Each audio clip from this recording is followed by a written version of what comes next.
Hello, everyone, and welcome to episode 62 of ThROH The Years, the podcast that reviews Ring of Honor show by show from the beginning. My name is Trevor Dame. I am joined, as always, by my co-host, Matt Feuerstein, and I am joined this week as occasionally by the Boston correspondent in a crazy swerve covering a show that didn't take place in Boston, yet he still attended it.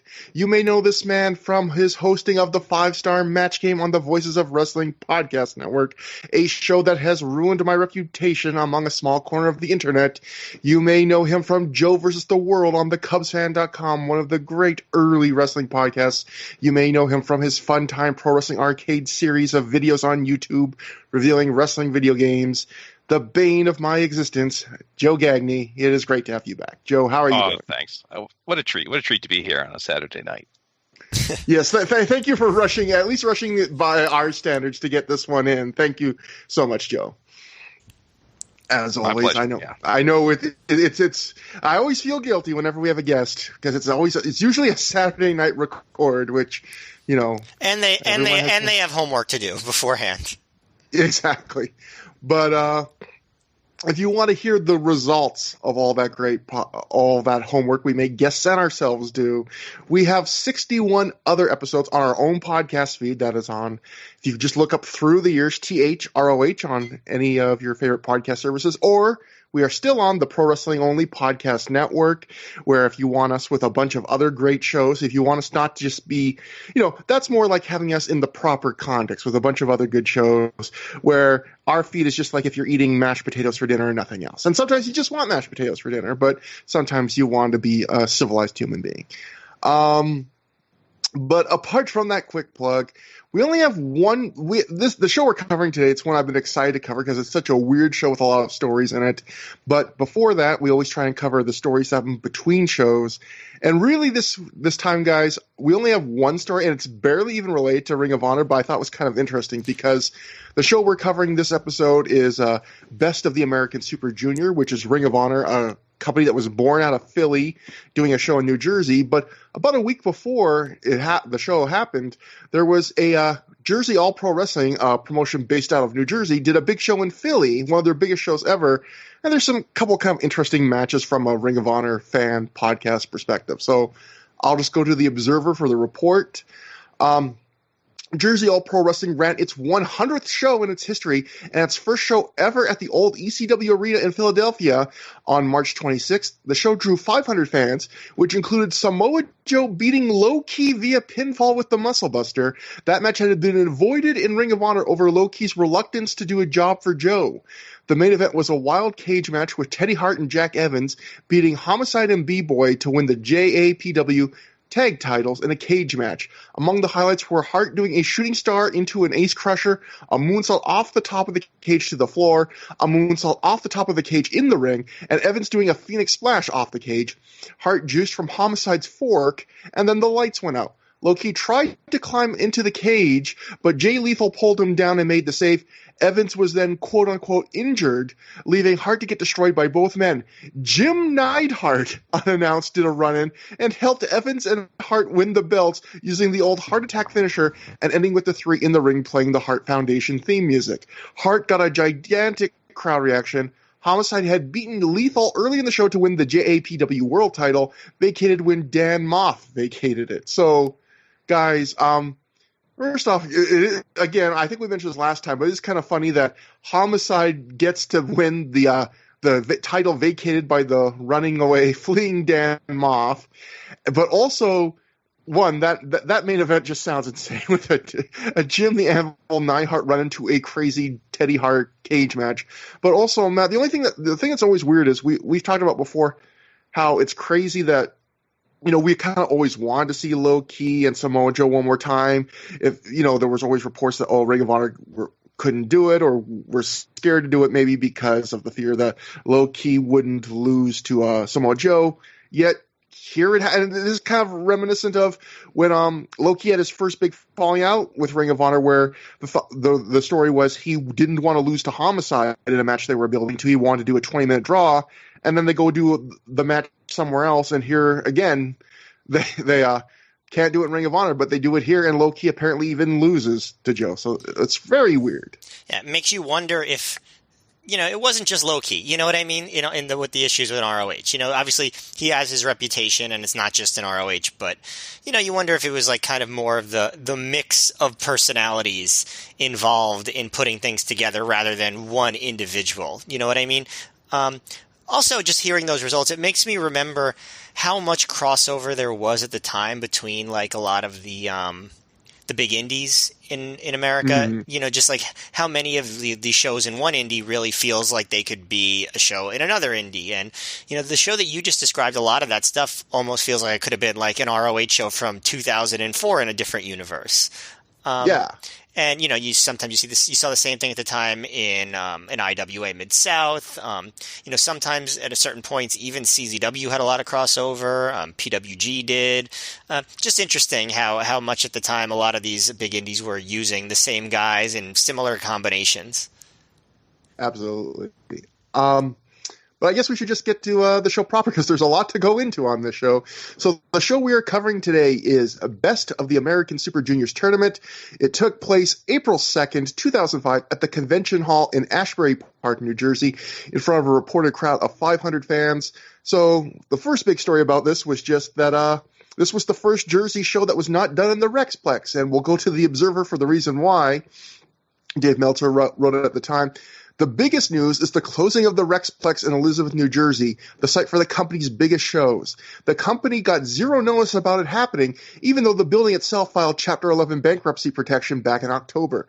They are looking for a new location for the April 2nd show, which will feature a one-night Best of the Super Juniors U.S. tournament, with the winner going to New Japan for their annual tournament of the same name. Promoter Kerry Silkin said that at press time they had not heard from anyone associated with the Rexplex to be told the show was off, but they're going to have a show on that day in a location as close to Elizabeth as possible. So obviously that did affect things because they did have to do a show for the first time in this Asbury Park building. Dave would write in the Observer for this show. The April 2nd Ring of Honor show in Asbury Park drew 500 fans, which had to be disappointing, but Asbury Park hasn't drawn well for wrestling in a long time. The show started out on a bad sign, as due to the weather, with so many of the guys flying in from Los Angeles and the PWG show, they didn't even land until 7:35 p.m. The show started 35 minutes late. The weather was bad. There was no walk-up. Gabe would talk about this actually with the Pro Wrestling Torch. The Torch would write, attendance at the April 2nd Asbury Park, New Jersey event was down from what the promotion had been drawing in Elizabeth, New Jersey at the now closed Rexplex. I can't say I was happy with attendance, Ring of Honor promoter and booker Gabe Sapolsky tells The Torch, but I wasn't unhappy with it. Anytime you have a building change, it's going to hurt attendance. The Rexplex went out of business with no warning, and we had very limited choices, so we had to run Asbury Park. It is a great venue, but not exactly convenient for people who are used to going to the Rexplex. We also had really heavy rains that made driving conditions very dangerous, and that hurt. It was just one of those nights where we had things going against us. I think it is a testament to our fans that we still had a respectable crowd there that braved the driving conditions and building change. So, Joe, you have kind of a unique thing from this because you actually went here on a bus trip. So do you even remember like the weather or the delay or any of the things being described here? Yeah, I remember the weather was really like hurricane level winds and all that, because I was on a bus because I didn't really, you don't notice that much. Like it's not like I was driving or anything, but yeah, I remember just being really, really bad. And they kept saying like, oh, the workers are in the area. So I don't know if they got lost or they just on their way from the airport. But yeah, that was, it was tough conditions. I was glad I was on a bus. Yeah. And as somebody who's from that region, I can tell you the Rexplex is a much more convenient location when it comes to like coming from New York City. It's right off, or just coming off the New Jersey Turnpike. It's literally right off the New Jersey Turnpike. Whereas, Asbury Park is on the Jersey Shore. You kind of have to drive a little bit of a way. It's not super far from there, but it's just not as immediately convenient. It's not as close to the city. And the other thing is I'm disappointed that they did not have the two most famous stars associated with Asbury Park, those two being Bruce Springsteen and Bam Bam Bigelow, who was, I checked, still alive at this point. Thank God you did the checking, Matt. Yeah. Yeah. I mean, it's interesting to see that it drew so much less. I mean, obviously, sometimes we can go, oh, I know Matt, you and I both sometimes cite the old anecdote that Meltzer got from an old promoter, the idea that, if fans really want to see a show, there's no really excuse that can keep them from it. But I mean, I do think, it sounds like from a lot of different reports that the weather was so bad that if you were the kind of person waiting to buy a ticket day of, if it's going to be kind of like a game time decision, if you're going to attend the show, the weather might have dissuaded you from, deciding, I'll go to the door and buy a ticket there. You might decide, I'm going to stay home if it's really as scary as some of this weather reports were. And of course, moving around, like you just said, not as a convenient location, but it definitely was less than Ring of Honor was drawing usually up to this point for New Jersey shows, which were usually some of their biggest shows up to this point. They would kind of save for Jersey and the Rexplex. And there's another thing. There's another thing I want to mention about this weekend, which is this was WrestleMania weekend, and it's interesting to remember that ROH, this is like the only year starting in 2004 where ROH ran a show WrestleMania weekend. But they ran it on the complete opposite side of the country. I thought that was a pretty interesting thing to remember. Just like, because in 2004 they ran a show, at the Rexplex when WrestleMania was in New York, and then starting the year after, they began their long tradition of WrestleMania weekend big events. Yeah, and one that go on, Joe. That's just part of my impetus for going, because it was like, WrestleMania weekend just meant WrestleMania was on, so it was like, a bus trip, because I actually didn't go to the prior show you guys discussed, Back to Basics, because there was a terrible ice storm that day, and I was like, not a lot of ROH seeing going on, so someone offered a bus trip. I decided to go, like, it'll be a fun weekend, watch this, then go home, watch WrestleMania. But WrestleMania was in California that year, so I don't think, I think just PWG running shows, I don't think ROH was going to try to venture out that far, so I guess they just decided the next best thing is running in New Jersey.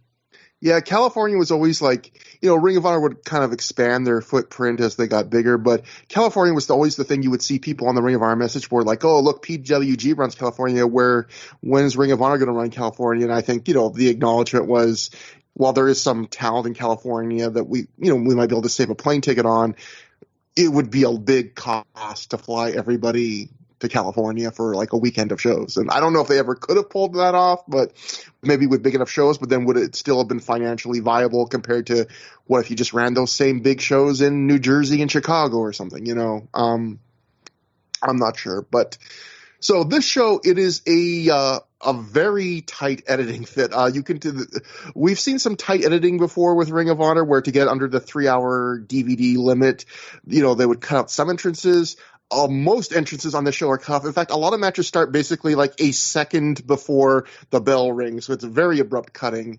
And so a few things get edited out, and I think some matches, some of my match times, I always get the match times from like stuff like Cage Match or The Observer or Wiki Wrestling and stuff. And I usually try and keep track of the match times while I'm watching to see if they match up. On this show, some of the match times did and some didn't, which would lead me, especially with like the Dragon Soldier B matches. So that leads me to believe that there was some editing going on. Yeah, but 11 matches on a single disc DVD. That's unusual because they've had really like long shows with tons of matches, but usually they make those the double DVDs, and this one was not. So they really packed everything in there. And I have to imagine they thought maybe because usually the double DVD sets were sold for like an extra $5. They probably thought maybe looking at the results of this show that maybe it wouldn't have been the best, like it wouldn't have been a good financial prospect for them to not only have a show that was already getting kind of mixed reviews for something we'll get to then have it be like an extra $5 price and an extra long show to watch. Maybe they just felt like, you know what, it's best to just try and make this as compact as possible, sell it at the base price on one disc, 3-hour show. But we did lose out on a few things, no matches, but like, for example, in the live reports, there's a report from on the PW Torch from Greg Chornomaz. Apologies if I butchered your name, but he said, for example, the competitors for the tournament all got called out, introduced to the ring by New Japan board member before the show started. But obviously that thing, on a different show they might have left that in. On this show you don't see that at all because every minute here is precious. But something they did not, to my knowledge, edit at all was the opening match, which was Best of the American Super Juniors Tournament first round match. Bryan Danielson defeated Spanky via pinfall in 23 minutes, 59 seconds with the Regalplex. So before I throw it to you first, Matt, for the match, I guess we should just, for people that don't have context, what this show was built around was the Best of American Super Juniors Tournament, with the idea being New Japan every year runs their Best of the Super Juniors Tournament, which is a round-robin tournament, goes over the course of weeks. It's in May, right, usually? I think so. With a lot of the great with a lot of the great junior wrestlers from Japan, but also from around the world. And so a few shows prior to this Ring of Honor, we noted that Gary Michael Capetta did a little thing where he got in the ring. He said, Ring of Honor is going to do a Best of American Super Juniors, with the idea being 8 American, that will play into things later, 8 American wrestlers in a one-night single elimination tournament. The winner would get a prize, which would be they'd get to be in the New Japan Real Best of the Super Juniors. So that was kind of there was other big matches on the show, but that was kind of the big draw, was supposed to be this. We'll get into the booking, I think, probably by the final. When we get to the final, we can talk about all the ways the booking went wrong. But this was, a big match here in a lot of ways. So, Matt, I'll just read you the Observer first, and you can kind of compare and contrast your thoughts to this, because this is kind of considered to be the big match from the show in a lot of ways. The Observer wrote, first off, Dave wrote Black Danielson, which I think is an interesting typo. Black Danielson beat Spanky in what was said to be the best opening match in the history of the company. In 23 minutes, 59 seconds, ended up being the best match of the night. Most reports had it at 4.5 stars, with us getting reports even saying it was the best match in company history, and a better opening match than even Jushin Liger versus Brian Pillman at Super Brawl in 1992, or Bret Hart versus Owen Hart at WrestleMania in 1994. Matt, it's just interesting to go back and revisit this match, knowing how big some people that live felt like that. And it'll be interesting to see after you talk to hear what Joe, how his thoughts, especially because he was there live. But Matt, this match is very fondly remembered. What do you think revisiting it? All right. Well, so before I get into that, I just want to can we all agree, or I mean, I didn't follow it as closely as I know definitely Joe did, and I think you also, Trevor, that 2005 was one of the lower points for New Japan. Like it wasn't near the peaks of its powers as a global force in wrestling. Is that true? It was. I think they won Worst Promotion of the Year in the Observer that year, if memory serves. It was around that time if it wasn't. So, yeah. I mean, when people talk about how, like, when Gato started booking and how, like Okada and the back half of Tanahashi's career and Nakamura and stuff, like how that rebuilt New Japan, this is what they're rebuilding from. Like, the damage is being done at this time right here. So, yeah. Right. This is pre or post or during Brock Lesnar's title reign? I didn't look. I could have just looked it up, but I forgot. Probably around that time. Yeah. I don't know if it's at the specific moment he was champion, but same general time frame. Yeah, and because because they obviously made a big deal out of the fact that they were going to do, guys going to go to New Japan, going to be the best of the American Super Juniors tournament, but I don't remember the excitement for this being anywhere near what the excitement people felt when they started booking the Noah guys and even the Dragon Gate guys. Obviously New Japan was a bigger promotion than Dragon Gate, but, in terms of like cachet in America, I think people were way more excited to see the Dragon Gate guys. And definitely when they started bringing in like Kenta and Marufuji and of course Kobashi, that was a much bigger deal than any of the associations that they had with New Japan at this point.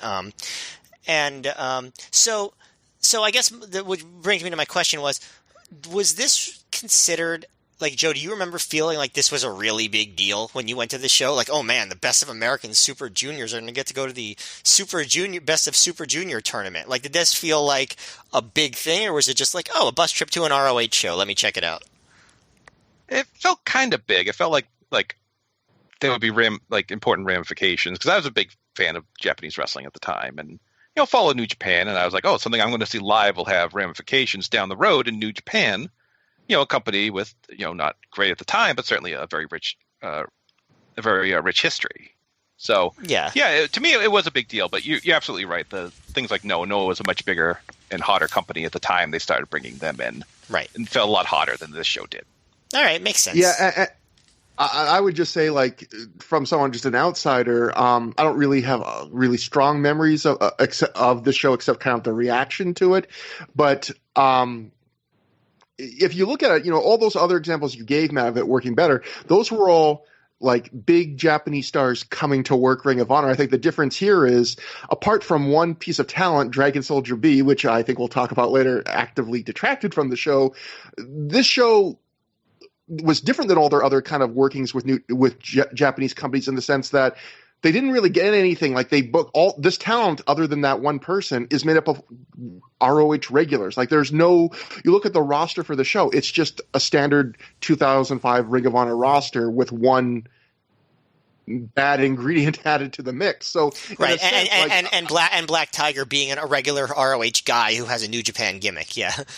Yeah, and in fact, one weird thing I was going to talk about later, but I guess we could bring it up here, is something, Gabe on commentary, he this is, by the way, also Gabe and Mark Nolte's last show ever on commentary for Ring of Honor here, so another little piece of history, but Gabe throughout the show, we'll get into why, but sometimes he'll be burying this tournament and burying various aspects of it, and then other times he'll be trying to almost defend it, and the line he keeps saying to defend it will be, we wouldn't have gotten great matches like, Spanky versus Bryan Danielson and, Roderick Strong versus James Gibson without New Japan.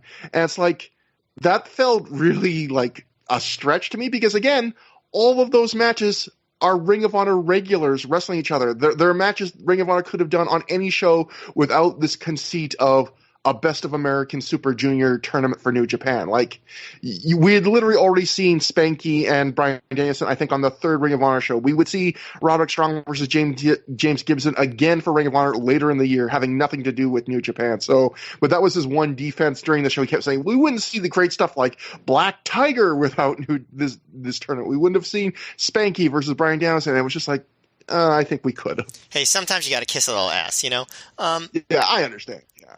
But anyway, as far as the first thing you asked me about, which was this match, this is definitely remembered as the best or one of the best openers in ROH history. And while, I do think that what you were describing, like, Bret Hart versus Owen Hart, that stuff, I think that's probably a lot of like, being there live makes something more special. And this wasn't that.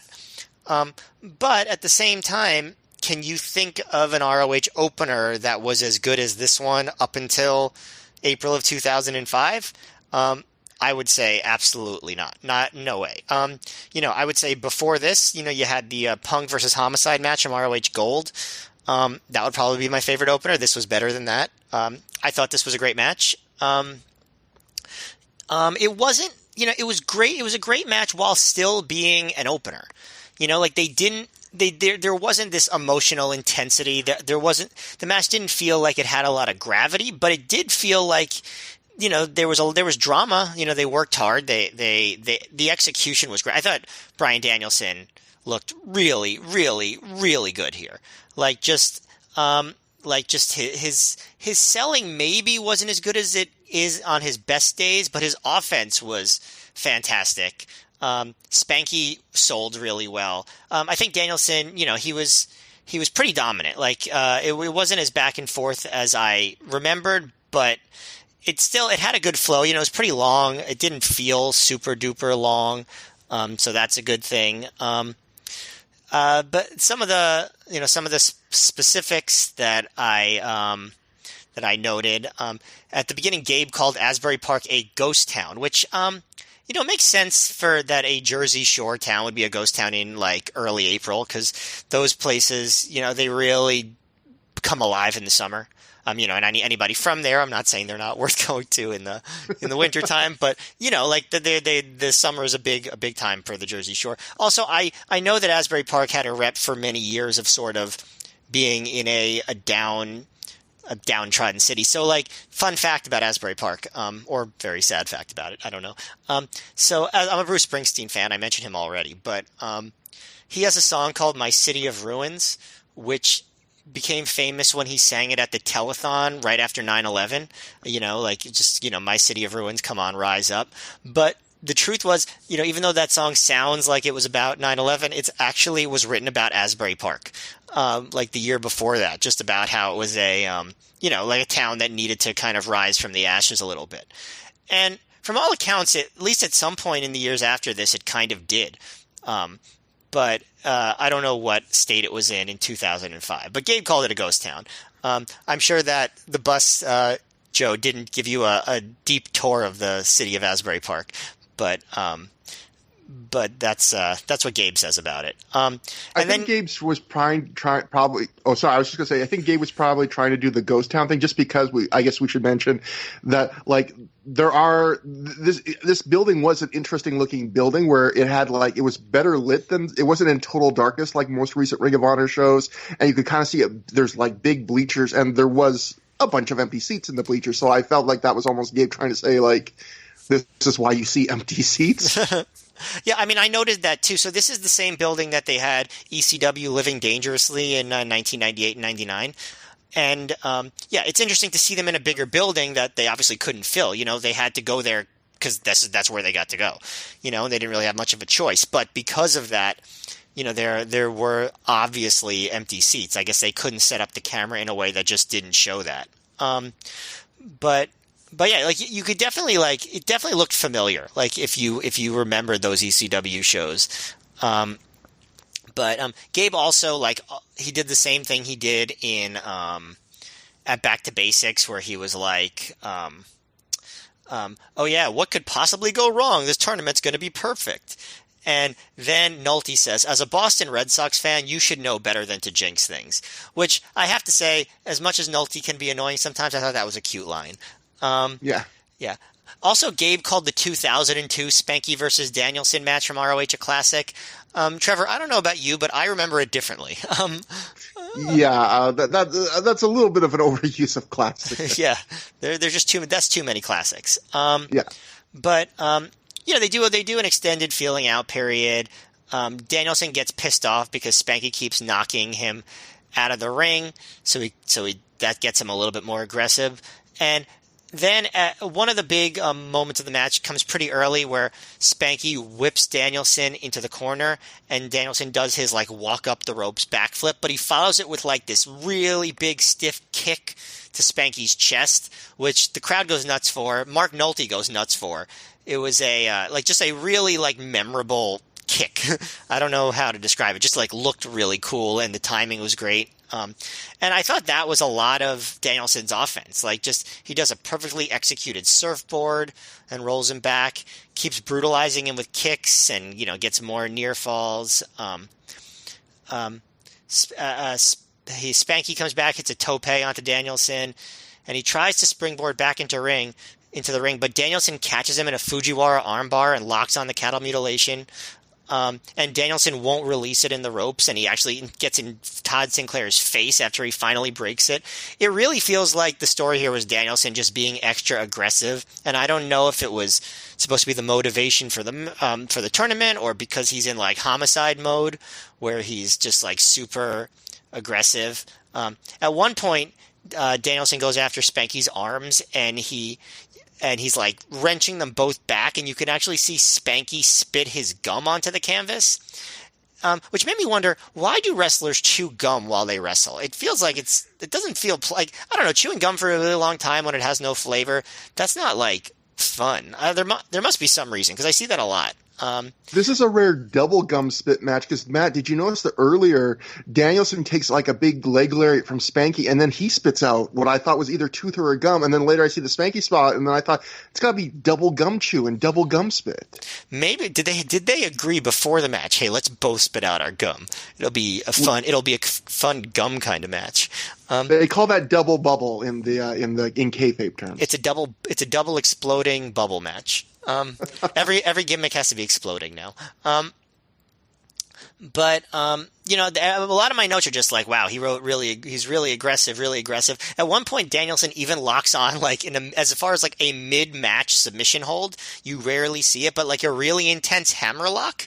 That's not the kind of move that you usually see deep into a match as a submission. But Danielson, it's not so surprising coming from him. At one point, Spanky tries to do a Rana, and Danielson catches him and turns it into a butterfly submission into a butterfly suplex. His offense is just so good. When Danielson does the airplane spin, the crowd starts counting along. They eventually lose count, but Nolte was counting, and he said it was 37 seconds long. So that's a pretty long airplane spin, I have to say. Spanky gets some near falls at the end. He ducks a roaring elbow, hits a super kick, slice bread number 2. Then he goes back up for a frog splash for 2. Then he misses a kick. Danielson locks in the sharpshooter. And this was the moment where I was like, I would have thought Danielson would have sold Spanky's finisher for longer, but he doesn't. He just he gets him in the sharpshooter. And he holds on even as Spanky tries to escape, and they do they work it for a while, like multiple reversals, and Spanky eventually makes the bottom rope. Then Spanky, a couple more back suplexes. Spanky escapes the cattle mutilation into a pinning combo, and that's probably the biggest near fall pop of the match.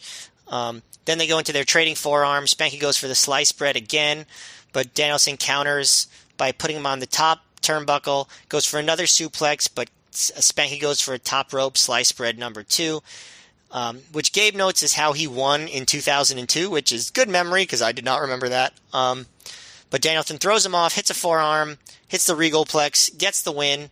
I thought it was a really good finish. I like how Danielson's establishing the Regalplex. I thought it was a great match. Not a top tier great match, but good enough to be, I consider, a great match, and definitely the best opener that ROH has done in the viewing that we have watched so far. Joe, you have this was a match that also, I'll mention the crowd really got into it, particularly those final few minutes. They were going nuts for the near falls. There was a big hot start to the show.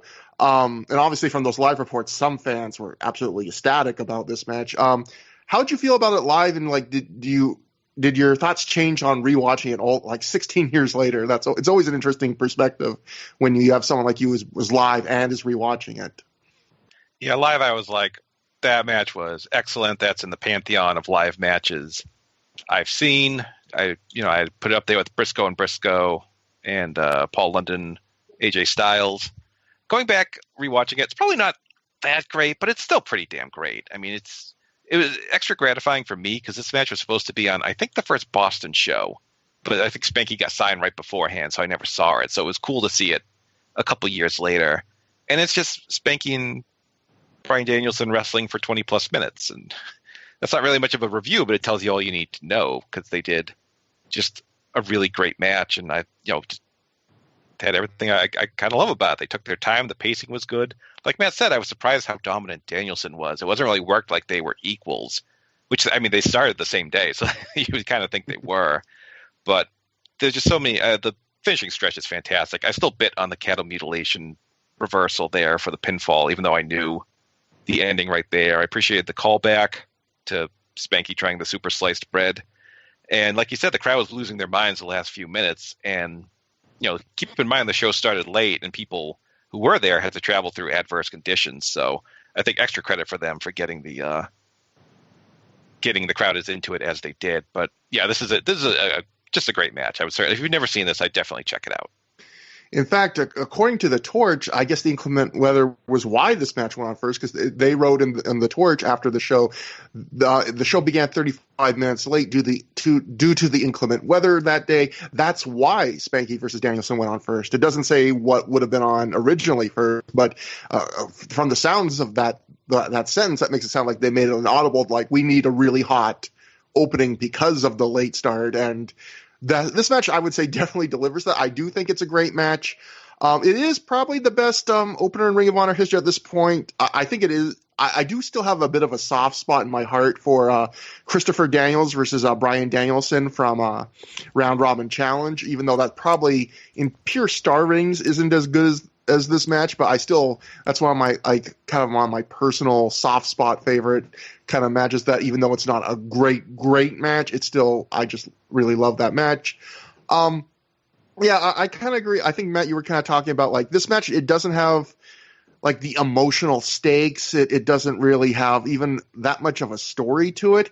It's just two really, really good wrestlers wrestling, and it's I would say it's like you said, kind of like a low great match. Like I would give it like a 4.25. I wouldn't put it on the level of those live reports that were saying Brett Owen. I wouldn't put it on that level, but I think the thing about this match is it's just a great mix. Like they kind of show you a lot of what they can do. There's some athleticism, a bit of flying. There's some real stiffness. There's good mat work and submissions. I like that Danielson, a lot of matches on the indies at this point, they do their opening minutes of mat work and submissions and then just forget about them. I like that Danielson keeps bringing submissions back into the match even later. He has like serious ways that could end the match. They just don't forget about it. And going to what you guys said too, I think the other big story of this match is how much Danielson dominates it, because usually in tournaments, especially indie wrestling tournaments, you can usually tell who's going to win a match in a tournament in an early round by who's selling the most. Because usually you kind of feel like, oh, well, if I'm going to get to wrestle later, I'm going to let my opponent really get the shine and have most of the offense. And this match does not follow that formula. Danielson kind of eats up Spanky for large portions of this match, to the point where even late in the match when Spanky hits the sliced bread number 2 and Danielson kicks out, Gabe even talks like, well, Danielson probably kicked out because, Spanky hasn't worn him down much in this match. And it's like, it was true. You could actually argue that from a story purpose that, yeah, Spanky hadn't hit much before the sliced bread number 2. He didn't hit nothing, but not compared to what Danielson hit. I thought it was neat to see Danielson even break out the sharpshooter, although it was funny because it was not the worst sharpshooter I'd ever seen, but it wasn't a great sharpshooter either. And it was just funny because Danielson is just such a master worker. To see him try something different and not do it like absolutely perfectly was interesting. And it was interesting just to see him break out the sharpshooter. And like you said, Matt, too, just the great stiff kicks. This was definitely a phase Danielson was doing where he was bringing out a lot of really hard kicks in his offense and just doing them often. Couple funny notes from commentary. Gabe says these matches in this tournament are all under New Japan rules, and that means they have no bearing on Ring of Honor rankings. That's why he made a point to really mention, I guess maybe because he didn't want to have to give Dragon Soldier B a world title shot, maybe, who knows. He also said that, oh no, this is Mark Nolte. Nolte at one point says the winner of this tournament can conceivably have to go 90 minutes, 2 hours, or even 3 hours over the course of the evening. I love that Nolte was trying to keep us open to the possibility that there would be 3 1-hour matches in this tournament. Nice try, but I mean, I can't buy it. As opposed to one 3-hour match, which Danielson tried to do a few months earlier. Overall, though, yeah, a great match. Like, definitely worth going out of your way to see. Really fun match from these two. Maybe just not quite the match of the year level. Oh my God, best thing I've ever seen. Maybe that some felt, at least in our opinions. But was it the best match of 2005 in ROH so far? I would say probably the other one that would make the cut would be Cabana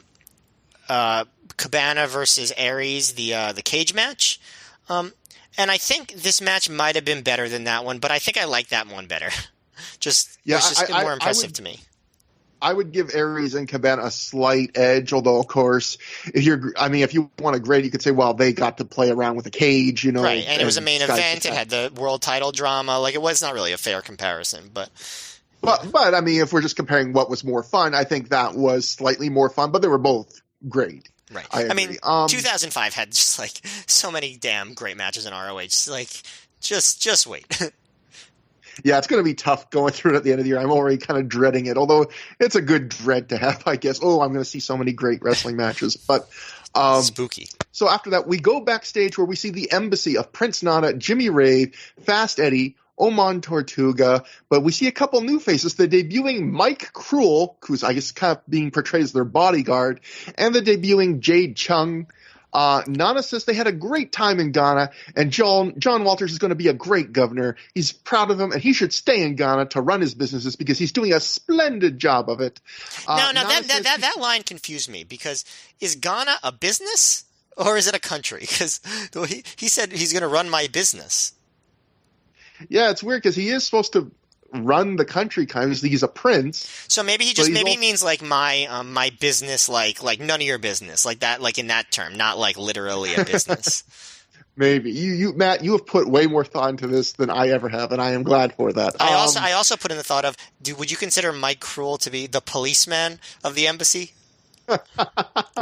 At this point, for a very short time, I think he was. Nana says he's hired one of the best pieces of security in Mike Krul. Nana says Punk has been going around talking about disfiguring Jimmy Rave's $1 million face tonight, but he says tonight we actually have something in store for him, which we'll get to in a little bit. But first off, we get to the second match in the first round of the Best of American Super Juniors tournament. Dragon Soldier B defeated Matt Sydal via pinfall in 7 minutes, 46 seconds with a roll-up while he's holding the ropes. Joe, before we get your thoughts on this, I guess we should just explain who Dragon Soldier B was. That would be New Japan junior wrestler Kendo Kashin. He had not wrestled in New Japan for a while. New Japan had just kind of brought him back at this point, or was about to bring him back to their roster. But for some reason that I cannot figure out, he wrestled in Ring of Honor for this tournament and this tournament alone as Dragon Soldier B, which seemed to me nothing different than he still wore the Kendo Kashin mask and he just wore camo pants. And I don't know why they made that choice. We'll get into why he was even put in this tournament when we get to the finals. But I promised. By the way, I promised on Twitter that I would reveal the identity of Dragon Soldier A, because this is Dragon Soldier B. So I have it on good authority that the original Dragon Soldier A, was actually President Joe Biden. Yeah. Well, now you know. That's why Kendo Kashin is Dragon Soldier B. Joe, what did you think about this second Dragon Soldier? And what did you think about the match? And also, were you excited going in? Like, hey, Kendo Kashin was not a beloved New Japan junior. He was not he was a former Best of the Super Junior winner, a former IWGP Junior Heavyweight champ, and he had some good matches, but he wasn't, I think, even at this point, like a beloved figure. But what do you think? It was still a novelty, probably going in thinking, hey, I'm getting to see someone from Japan on the show. Yeah, like no one was dying to see Kendo Kashin, but it was like, oh, okay, I'll probably never see him wrestle live ever again. It does have a weird novelty to it. He was rumored because I think he worked the PWG show as well, so it wasn't a big surprise.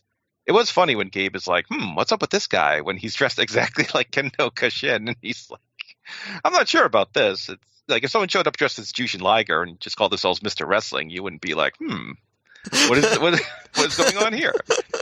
As for the match itself, it was a pretty nothing match. The first half was just Dragon Soldier B slapping on holds for a bit, and I think the highlight was at one point Mark Nolte says, "This is like the BCS planning a wrestling tournament." Gabe responds, I believe facetiously, "What's the BCS?" And then Nolte gives this very detailed answer to explain the situation. He also compared Sydal to Tito Santana when he slapped on a toe hold, so that was good. Sydal made a comeback. He did some good high flying, but this is just kind of a weird clash. I don't know exactly why they made this matchup. And Dragon Soldier B cheated to win, much to the disgust of Nolte and Gabe. So. Yeah, I thought this match was average. And if I said like the last match, the Danielson-Spanky was worked kind of different than you'd expect a tournament match, this was wrestled exactly like you'd expect a tournament match, but in the negative sense, in the sense that Dragon Soldier, they wrestle evenly for a couple of minutes, and then Dragon Soldier B just goes, okay, kid, hit your flips for like 2 or 3 minutes, and then we'll go to the finish. And like when Dragon Soldier P is down, it's like this match in terms of just the action, what you see, it's not that long. It's not bad. Like I would say it's average. But when you see Dragon Soldier B, and this becomes a theme for the night, when he's not doing offense, it feels like he's almost a corpse. Like he's just like wanting to move as little as possible, and he's not sandbagging the guy. Well, actually, I'll get to it in just a second. He's just kind of like he's not in a hurry to get up. He's not in a hurry to do that much. And there's a point actually where Sydal hits a big dive to the outside on Dragon Soldier B, and he goes to pick Dragon Soldier B up, and you can see Dragon Soldier B then at that point just sandbags him like he won't get up, and so Sydal just stops and like takes a break for a couple seconds and then goes back, and this time Dragon Soldier B goes up. It's like Dragon Soldier B he wanted a few more seconds. It was almost like he hit the snooze alarm on the match. It was like, Give me a few more seconds, buddy. I don't want to. Maybe maybe I'm an asshole. Maybe he got legit the wind knocked out of him or something. I didn't see him that way, but maybe. Yeah, not much to this match. Seidel gets to hit a little bit of oppressive offense, but then they go to the finish. Commentary note, Gabe says on commentary, he says, Dragon Soldier B isn't American, so he doesn't know what he's doing in the tournament, except it was New Japan's call. Now, that was a shoot, because again, this was kind of forcing Ring of Honor to kind of go against something they had promised, because they had sold this tournament initially weeks earlier or months earlier as 8 of the best American workers. That's why it's called the Best of American Super Junior. So having a Japanese talent in there in the first place is kind of going against the point of the tournament. But we'll get, again, on the final, I think we'll all have a lot to say. Other little interesting commentary point, other than like Joe mentioned, the BCS thing, which I think is another great example of how the Gabe Nolte chemistry at this point was non-existent. Nolte and Gabe at one point in the match talk about Matt Seidel having potential, but sooner or later you need to start following up that potential with wins to stay in Ring of Honor. And Gabe says, out of nowhere, he just brings up Trent Acid. He goes, Trent Acid had all the potential in the world, but he didn't deliver, and that's why you don't see him in Ring of Honor anymore. And I thought that was interesting, because we saw Matt a few months earlier, Trent Acid, they did that one kind of little angle in a Philly show where I think the trios tournament. It was just 1 month before this. Yeah, and Trent Acid comes out and it's like, these Philly fans, it felt like they were setting him up for returns to Philly shows, but he never comes back. And I wonder if that was still in the plans at this point. It had to be. Why would he just throw in like an insult to Trent Acid? It's got to be that they were still planning on bringing him back. And yeah, another one of those 2005 things that get dropped. Yeah, but maybe this match is something fans wish they would get dropped. But Matt, what do you think about this match? I mean, it's not that much of a match, but it is the start of something that will build throughout the show. Yeah, I mean, Seidel tried. He did he did a big moonsault to the outside, twisting splash, whatever. But the match, just like all of Dragon Soldier B's matches tonight, the most memorable thing about these matches is more like how pissed off the announcers seem that this is even happening.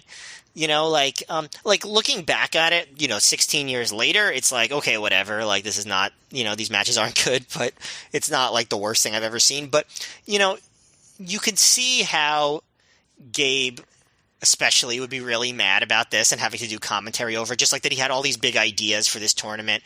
And then they're like, yeah, we're going to put this guy in, and like his matches are going to be like, he's going to have 3 complete nothing matches to round out your tournament, and he's going to win. And like just out of nowhere, where they had no idea that was even going to happen, you could see why Gabe is really annoyed about that. As it is, it's not like Dragon Soldier B is the worst wrestler of all time or anything. It's just like he's not there to do an ROH style performance at all. He's just there to do like a sneaky heel performance where he gets the ropes and does all these little tropes and stuff like that. That's not obviously what Gabe would have wanted. Like, I think it probably would have been less bad if New Japan had said, okay, we're going to put one of our guys in and they're going to win. And then they just went all out and did great stuff like all the Noah guys did when they came. But that obviously wasn't what they were going for. I guess the big picture about Dragon Soldier B we could talk about later, but when I was looking at Cage Match, I did not realize that this was the only show that he ever did that gimmick on. Am I right about that? I mean, I'm open to being wrong, but I came to the same conclusion doing the same research, which was because when he goes back to New Japan right after the show, he's wrestling as Kendo Kashin. Right. And Joe, so you said that he was on PWG. Was he Kendo Kashin in PWG, or was he Dragon Soldier B? I believe he was, yeah. Yeah, so why out of the blue are they just going to make up this gimmick for him to do on one show? That doesn't make any sense. Yeah, I have no idea. It's bizarre. But that brings us to the third match in the first round of this tournament. Black Tiger defeated Alex Shelley via pinfall in 10 minutes, 11 seconds with a Tiger suplex. So for those people that don't know, just like in Japan, Tiger Mask has been a character, the baby face, it's been a character that multiple wrestlers have held. Black Tiger, his arch nemesis, has been a character that multiple wrestlers have held. And at this point, this was, I believe, Rocky Romero had wrestled one match in Mexico before this as Black Tiger, but this was actually his second match anywhere as Black Tiger. And he was the fourth Black Tiger, and he had some huge boots to fill because the original three Black Tigers before him were Mark Rollerball Rocco, Eddie Guerrero, and Silver King. So, I mean, those are pretty great wrestlers. And as far as this match goes, I thought it was a decent match. Like it was like a little bit above average, maybe around 3 stars. It was kind of disappointing for the talent involved. But it was a decent first-round tournament match, maybe the kind of match you'd expect from when one of the two guys is going to have to wrestle 2 more times on this show. They do a lot of trading of submissions in the middle of the ring. Again, not really telling much of a story, but they are visually interesting submissions, and they don't stay in them for too long. So it's kind of like interesting from almost like a submission spot fest kind of deal, like variations of octopuses and surfboards, things like that. The crowd was pretty damn quiet for this match, but it didn't seem like they were turning on it. But definitely throughout the show, there'd be a lot of matches where they'd be pretty quiet, and some matches they'd be outright hostile to. And this is the first time I think you really start to notice it. I thought the end was a little abrupt out of nowhere. It's just Rocky Romero as Black Tiger doing the Tiger Suplex, and for some reason, even though the Tiger Suplex is a cool move, it didn't quite seem like that big of a move. I don't know. Like he used it a couple times to get the win on the show, and both times it felt kind of abrupt. And then the other thing is a couple other things. Alex Shelley's mouth gets busted open. He bleeds pretty bad from it, and commentary keeps acting like they don't know who Black Tiger is, which I guess is something I don't think it's necessarily the worst thing ever, but it is kind of gets corny when they keep going on, especially because I think pretty much everyone that was watching this at home, maybe you didn't realize it live, but when you were watching at home, you knew it was Rocky Romero. And so the idea like, oh, we're getting this great talent, Black Tiger. I hope Ring of Honor gets to see more of him, and how lucky we are that working with New Japan, we get to see this Black Tiger. Like when you go into it over and over again, when we all know it's just Rocky Romero wearing a mask and doing a Tiger suplex. Also, ROH fans are very, very informed. Like I'm sure they all knew, even in person. Joe, did you know it was Rocky Romero at the time? I think everyone exactly the same. Yeah, but also everyone just knew. Like even if he hadn't wrestled the same, like it was just a known fact that he was the new Black Tiger, right? Yeah. But instead, so you're like, we're getting a brand new talent, and it's so exciting. But Joe, what do you think live? Again, if you're a fan of Japanese wrestling, it is kind of a geeky thing. You get to say, "Ooh, I saw like the second match ever of Black Tiger #4." I mean, it is like a legendary kind of Japanese New Japan gimmick. But the match itself, what did you think about that? I mean, it was technically good. Just really seemed to be missing something, and I don't know, maybe Rocky wasn't comfortable in the gimmick yet, or they didn't have a ton of time. They had like a bit over 8 minutes. It was fine, but I'm really struggling to remember any kind of real details. There's no finishing stretch to speak of. Like you said, he just suplexed him and won. That's about it. I don't know. Can't remember if this showed up on the show, but at one point, Shelley called him Silver King as a joke, which I'm sure is very confusing if you were not up on your Black Tiger lore. Like, or you think Silver King lost a bunch of weight. I'm not sure.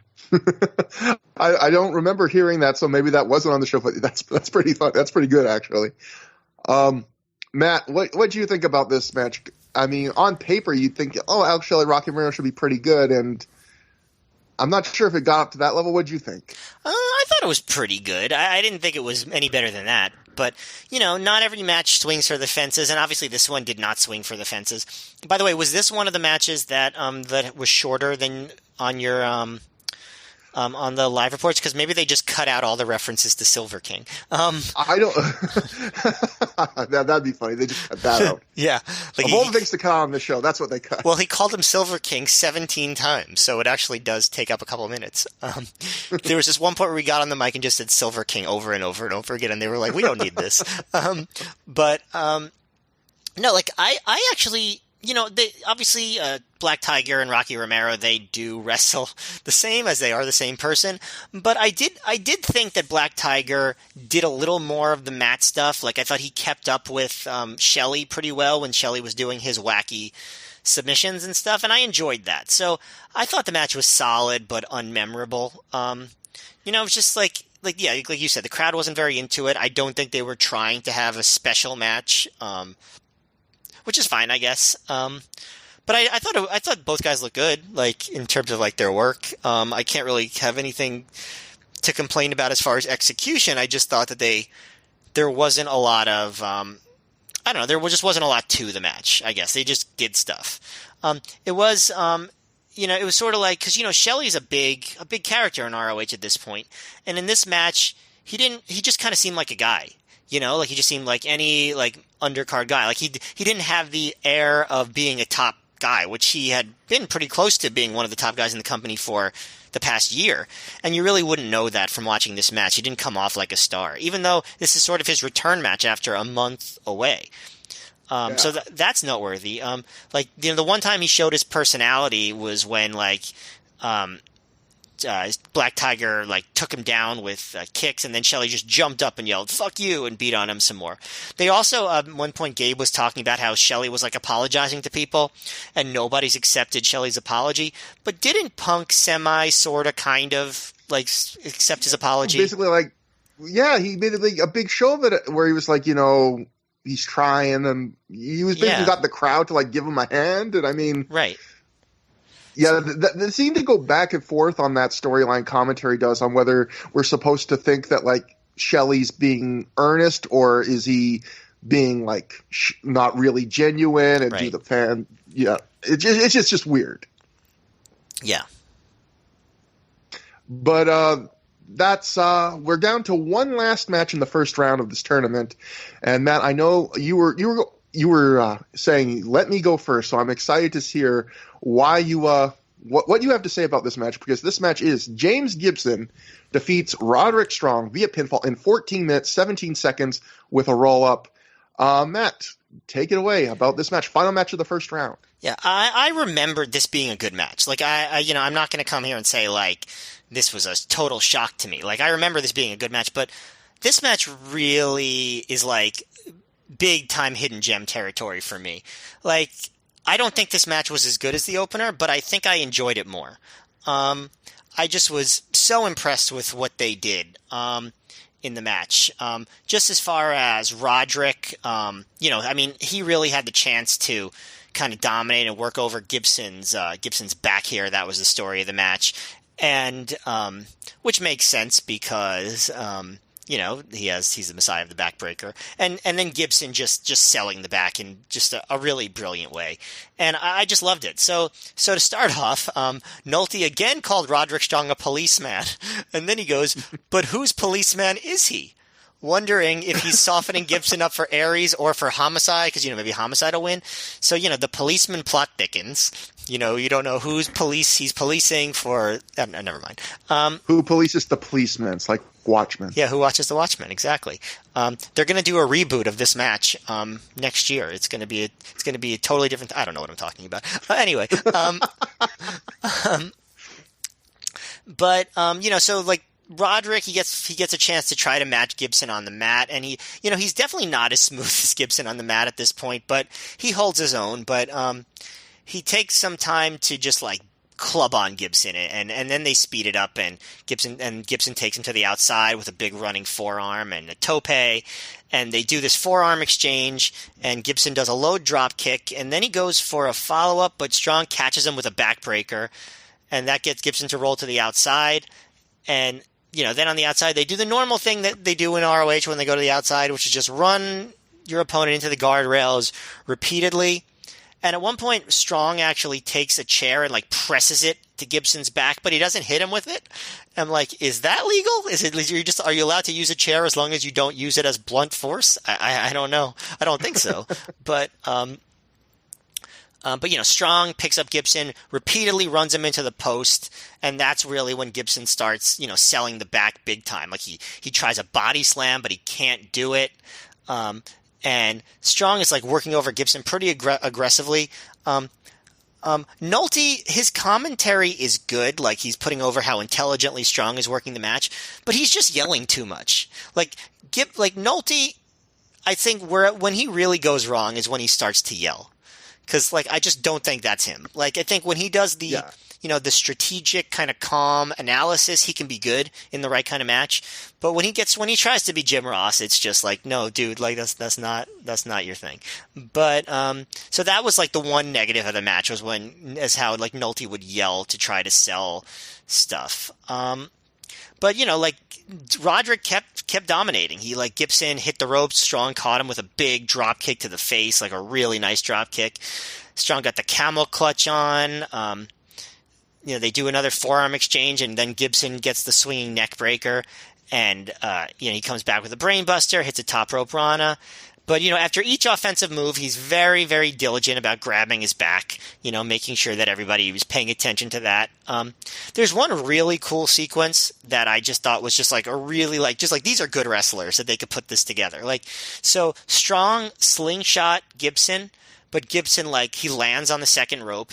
He goes for a backwards cross body block, but Strong catches him, hits a backbreaker, and then throws him into the turnbuckle back first, and then hits this really big clothesline for 2.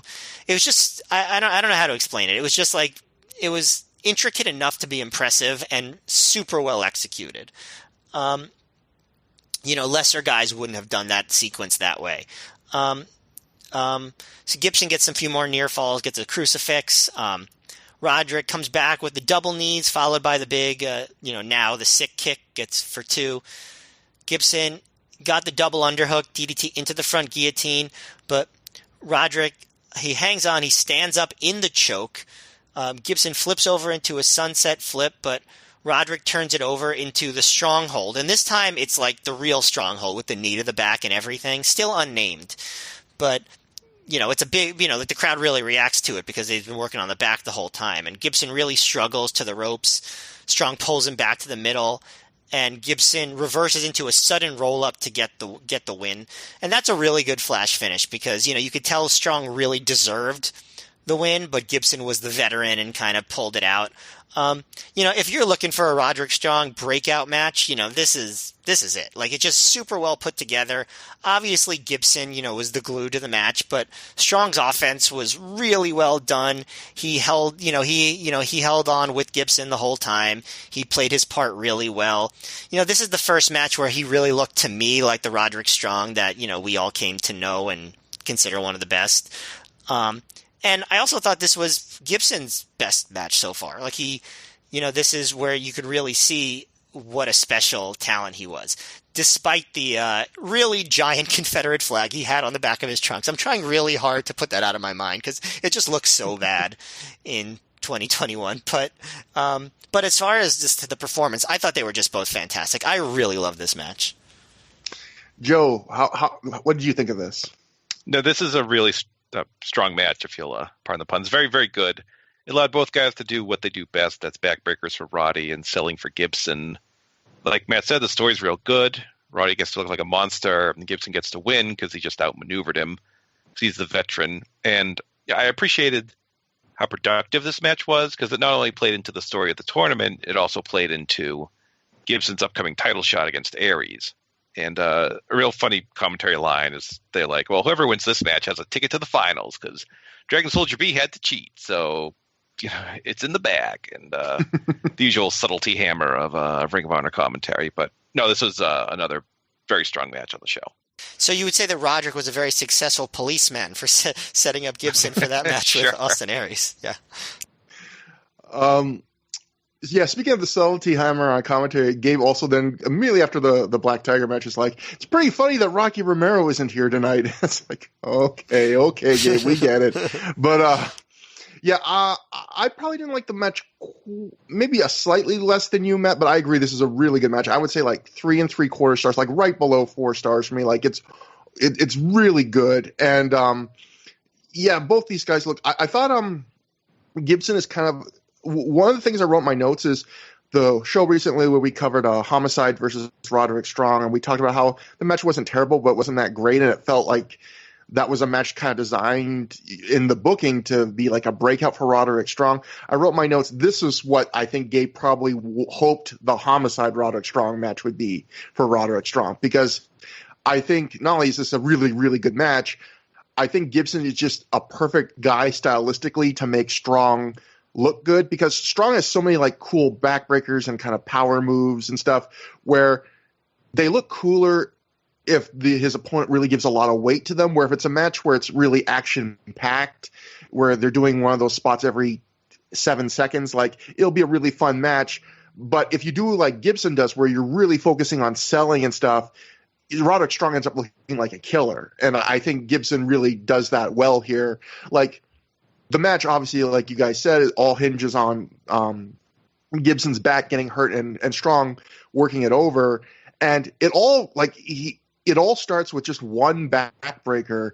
And a lot of times when all of a sudden a guy goes from like his body part being fine to being like selling it the rest of the match like it's really fucked up and hurt from one move, you go, oh, that's kind of preposterous. But Gibson selling on this one backbreaker is so good that you immediately buy that, oh, he's really hurt his back. Like his back's going to be the story for the rest of the match, clearly, because his selling is just so compelling. The little touches he does on it, like, you know, where he can't even body slam Strong. But I like, even after the match is done, he, you know, going back to, you know, we could keep going back to how good Gibson is on the details.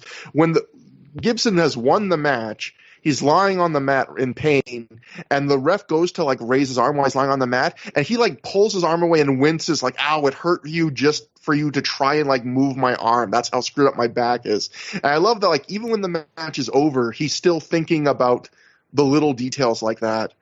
Another thing I really liked about this match, there was a couple points, and Matt, you described like the one I was thinking of, where there'll be a moment where a guy will reverse a move, and you think he's about to hit a big move. Instead, it'll go the other way, like you described, where Strong goes to slingshot Gibson into the post. Gibson instead takes that momentum and just hops up on the turnbuckle, and it looks like he's going to do a flying move, but instead Strong just counters the counter and then hits a couple more big moves from there. And I just think there was a couple cool kind of momentum changes like that in the match, where you think, oh, the counter's going to change, but it goes right back the other way. And they did it a couple times really well, but they didn't do it so often that it felt kind of like they didn't overdo it. I thought it was a perfect amount. And again, Gibson selling so good in this match. And I like the finish, even with that roll up, where it didn't feel like Gibson won by a fluke, but it did feel like Strong really had his number, but he had a veteran move to be able to roll up out of the stronghold. He had to do like this last ditch effort of, veteran savvy to win. So yeah, very good match in this first round. Sounds like a match that hit, the way you describe it, sounds like a match that hit the 4-star mark to me. No, but almost. Yeah. Just a hair under. But sorry. No, you go on. I was going to say, what I really appreciated about this, like you watch wrestling and the guys sell injuries, and obviously, like, as a non-athlete, if you're not an athlete, you might not have experienced all the injuries that they're selling. I did throw out my back once about 8 years ago, and, like, it's amazing. I couldn't believe how much you really, like, can't move when you throw out your back. So I really do appreciate the selling of a back when it's done well, and this was done really well. Yeah, and especially, again, like the raising the arm thing afterwards, like people go, how's that sell the back? But going to your point, I think anyone that's ever really hurt their back knows that when you hurt your back, you basically have injured every part of your body, because it hurts to move pretty much anything, like any limb, your neck. It's a wonder if you can find a position that just doesn't hurt. And just stuff like that was really cool selling. After this match, another thing that we didn't see live, but it was apparently from a PW Insider live report by a man named Chris R. He wrote, live in the building, at this point in the show, Gary Michael Capetta came out to announce that the next New Jersey show would be in Morristown, and the big announcement was that AJ Styles would be returning to that show. So, Matt, we recently covered, I think on the last show, how Bill Barron's AJ Styles and Christopher Daniels' agent accidentally spoiled that those two guys would be coming back. So now Ring of Honor is just making the announcement themselves. And the Observer wrote about this announcement, actually. Dave wrote, Styles will be appearing on most Ring of Honor shows starting on the 6/18. There is still no clearance on Christopher Daniels. Now, I have to think that's Dave not being in the know here, because one, why would TNA allow AJ Styles to work Ring of Honor again and not Christopher Daniels? And two, I think on recent shows with doing the storyline of Alice in Danger carrying around Christopher Daniels, photo and all that stuff, like they had to have known by this point that Christopher Daniels was coming back. It's why otherwise like even hint at it in that way. Also, the way Christopher Daniels eventually does return, it's really they really did make it a surprise. So I think that they really were invested in making sure that people did not know that he was definitely coming back, even though they suspected it. So I think you're probably right. Another thing to mention about that Morristown venue, that's another New Jersey venue that's just like too big. Like you're going to see there's going to be a lot of empty seats there too. Before they finally find the place in Edison later that year. But, tracking the different venues is part of the fun of watching these old ROH shows. Yeah, it's sad Raymar finds one that worked for them with the Rexplex, and now, we're going to go into the next show we cover, which is going to be a show where they do in the Boston area in like another new venue where Gabe outright will say like, yeah, I don't blame the Boston fans for not showing up because we've changed that venue like a million times. And unfortunately now they're going to have to do a little bit of juggling with New Jersey at this point too. And luckily they get Manhattan, right around this time, and that helps. And also they were remarkably stable in terms of their Chicago venue. They really never had to change that up for many years. Yeah, the Frontier Fieldhouse, right? That was it. Yeah. So that brings us to our first non-tournament match of the night, a no disqualification tag team match. The Embassy of Fast Eddie Vegas and Jimmy Rave defeated the Second City Saints of CM Punk and Colt Cabana in 14 minutes, 12 seconds when Rave pinned Punk after Nana hit him with a steel pipe. Joe, this match went all throughout the building. Did it ever get close to you? And what did you think? Was it a match where you even had good visibility? Because this is one of those matches where I imagine if you're in the wrong part of the crowd, maybe you don't even get to see parts of it, because this match was a lot of crowd brawling. I was in the bleachers. They did not come near me, but I still had a good view because they had that kind of stadium seating. So you tended to have a good view of the action. They fought on the stage. You had a good view of that. This felt very much like an ECW tribute match, which Gabe basically brought up on commentary. A lot of crowd brawling. A fan held up a chair so Fast Eddie could have his head rammed into it. That was an old ECW spot. I like this because, Punk hates Rave and vice versa. That's how they worked the match. It was vastly different from everything else on the show. Everything did make sense. Like, the heels attempted to have outside interference right away. They didn't wait for 15 minutes before they started because it was a no DQ match. And, the baby faces had backup and Davey Andrews to fight them off. There were a couple rough spots, but this felt like a fight, so I didn't mind if everything wasn't quite smooth. And I don't know if this came up, but fans chanted Akabono at Fast Eddie because he had just lost to Akabono on SmackDown, I think the week before. Wow, I didn't know that. I didn't notice that. Wow, that's really. I seem to remember Colt doing like a sumo pose to kind of make fun of him. I think that got cut out. So maybe they just didn't want that in this blood feud. And I like how they had to say Nana had to cut the education budget. So yeah, Gabe was appalled that they cut the education budget. I thought that was very funny. Yeah, no new textbooks this year. We had the book Weapon of Mass Destruction too. In America, they don't give textbooks because they're actually creating weapons of mass destruction. So it's actually probably better in Ghana. I suppose so. We can get into the angle at the end, but there was something that was cut out that was, I'm guessing, not supposed to be on. Oh, I have a lot of details on that actually. So for this match, I thought it was good. It was not amazing, but a good, enjoyable crowd brawl. The camera was mostly focused on Punk and Rave. They split off, so it was mostly Eddie versus Colt and Punk versus Rave. And the cameras mostly followed Punk versus Rave. In fact, listening to an Honorable Mention podcast already did their review of the show long ago.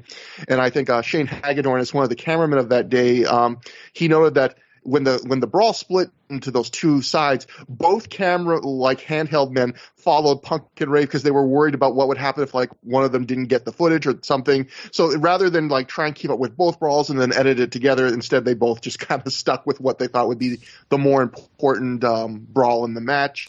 I think it's kind of funny to think that it was up to the cameramen what they were going to follow. That's not a very tightly produced situation.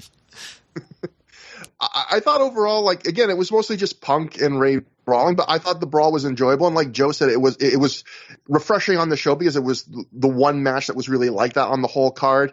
And they did what you're supposed to do in a feud, which I think they gave a really good vibe of Punk really hating this guy and wanting to do anything he could to get to him.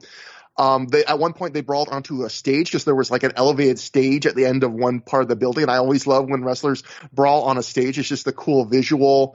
Rave took a big bump where he got hip tossed onto a bunch of open chairs, which is the kind of bump I wouldn't expect maybe a guy like Jimmy Rave to take, but I guess that shows how seriously they're taking this feud. Again, nothing too special. I thought one thing that was interesting was listening to going back to an honorable mention, and not to take away all the material, but they did a couple interviews that I'll reference from time to time on the show with Jimmy Rave, and you should go listen to him because it's hours of really good, interesting stuff. If you're a fan of this era of Ring of Honor, he has some interesting stories and things to say. But one thing he mentioned when they asked him to talk about this match was all he said something like, Fast Eddie was the hardest guy for me to work with because he says he just liked doing moves without reasons why. And he thought this tag match was actively bad. He thought the whole show was doomed from the start. He talked about the Storm and the New Japan booking. But Rave really does not have fond reviews of this match. And we'll get into the post-match angle. He and Punk apparently did not think fondly of that either. But I actually thought the match was, not amazing, was better than he kind of gave the impression of talking about. He did not remember this being a good night for the feud. But Matt, what did you think?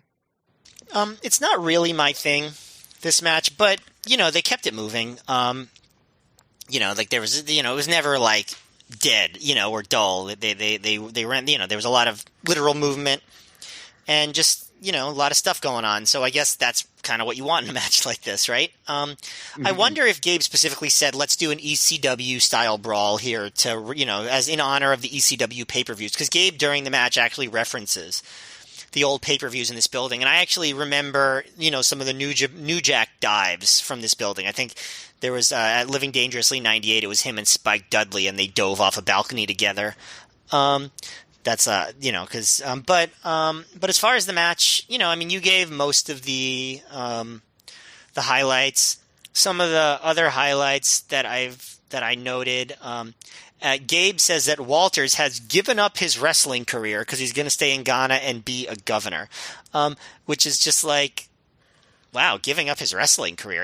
It's funny the way they write guys out, like either a car accident or just like, I have decided at this moment I am never going to wrestle again because I am going to be a governor in Ghana. Like, just very dramatic. But Tortuga, do you notice that he's looking bigger and buffer here? Like, he just seems like a big buff dude now, whereas opposed he was kind of like, he was muscular before, but he didn't seem like intimidating or imposing. And he definitely is bulked up a bit. Mike Krull scared him, Matt. He's worried he's getting phased out. He's got to put on some muscle. That's right. Santiago, I guess, is still injured. At one point when Eddie is beating up Cabana in the crowd, he looks at a handheld camera and says, "Smile for the camera, motherfucker," which goes against his gimmick because he's not supposed to be able to see that there's a camera there. But a few other things. At one point, Cabana picks up Eddie and yells for Punk to give him a knee. Like when Cabana is in the crowd and Punk is in the ringside area. So Punk drops down. So Punk puts up his knee almost in like a backbreaker position, and Cabana drops Eddie over the guardrail onto Punk's knee, and Punk yells, "My knee!" in pain. And it's like, it doesn't seem smart to have someone else drop something on your knee because they can't really control how it's dropped, and that could actually very badly injure your knee. And hasn't Punk always sort of had kind of a bad knee? Yeah. So that didn't it seem like to you like he was kind of like hesitant to do it when called for it? Like, yeah, don't you know I have a bad knee? Yeah, but I'd also expect Punk to be the kind of guy that would just be like in front of everybody, like, "No, I'm not going to do that. Are you crazy?" But anyway, back in the ring, they do their stuff. And when Tortuga comes in to stop Punk after he hits the superplex, Andrews spears him, and I feel like this might be Andrews' highest profile moment in ROH, is like him getting involved in this big feud between CM Punk and the Embassy, and having that big spot where he stops Tortuga. I don't know. I feel like, I guess we'll find out, but I feel like that's probably his biggest moment, period. So I guess that's one thing that's noteworthy about the match. But the one negative thing I would say is Chung is in the ring at the end. And first of all, so this is Jade Chung's debut. And And Nana is like really aggressive with her to get down and take a knee at the beginning. Not take a knee, like take two knees and to be a footstool. Be the footstool, exactly. Thank you. And he gets really aggressive. And I don't totally have a problem with like heels doing something horrible. It's more just like the crowd not treating it as a heel move. That's the part that always makes it extra, queasy for me. Just that, whenever you have the fact that there are people in the crowd that are cheering, like, yeah, let her get down on her hands and knees, that's the part that just makes me say, maybe this wasn't worth doing. But at the end of the match, she's in the ring and she pulls Punk off of Rave by the hair, and Gabe says, "Oh, this is going to have a happy ending for Jimmy Rave," and that just made me groan. As Dragon Soldier A would say, "Come on, man." Bunch of malarkey, says Dragon Soldier A. Yeah, exactly. When Chung slaps Punk, he like gets her up for a pile driver. Well, I guess he's he kind of circles around kind of like when Tommy Dreamer did the pile driver on Beulah, if you remember, where he kind of has her splayed upside down with her legs apart and kind of just turns to the crowd to show her off to everybody. That's sort of what Punk does. And that whole thing just makes me not feel great. I just don't love that stuff, obviously, as we've established in many, many episodes of Through the Years.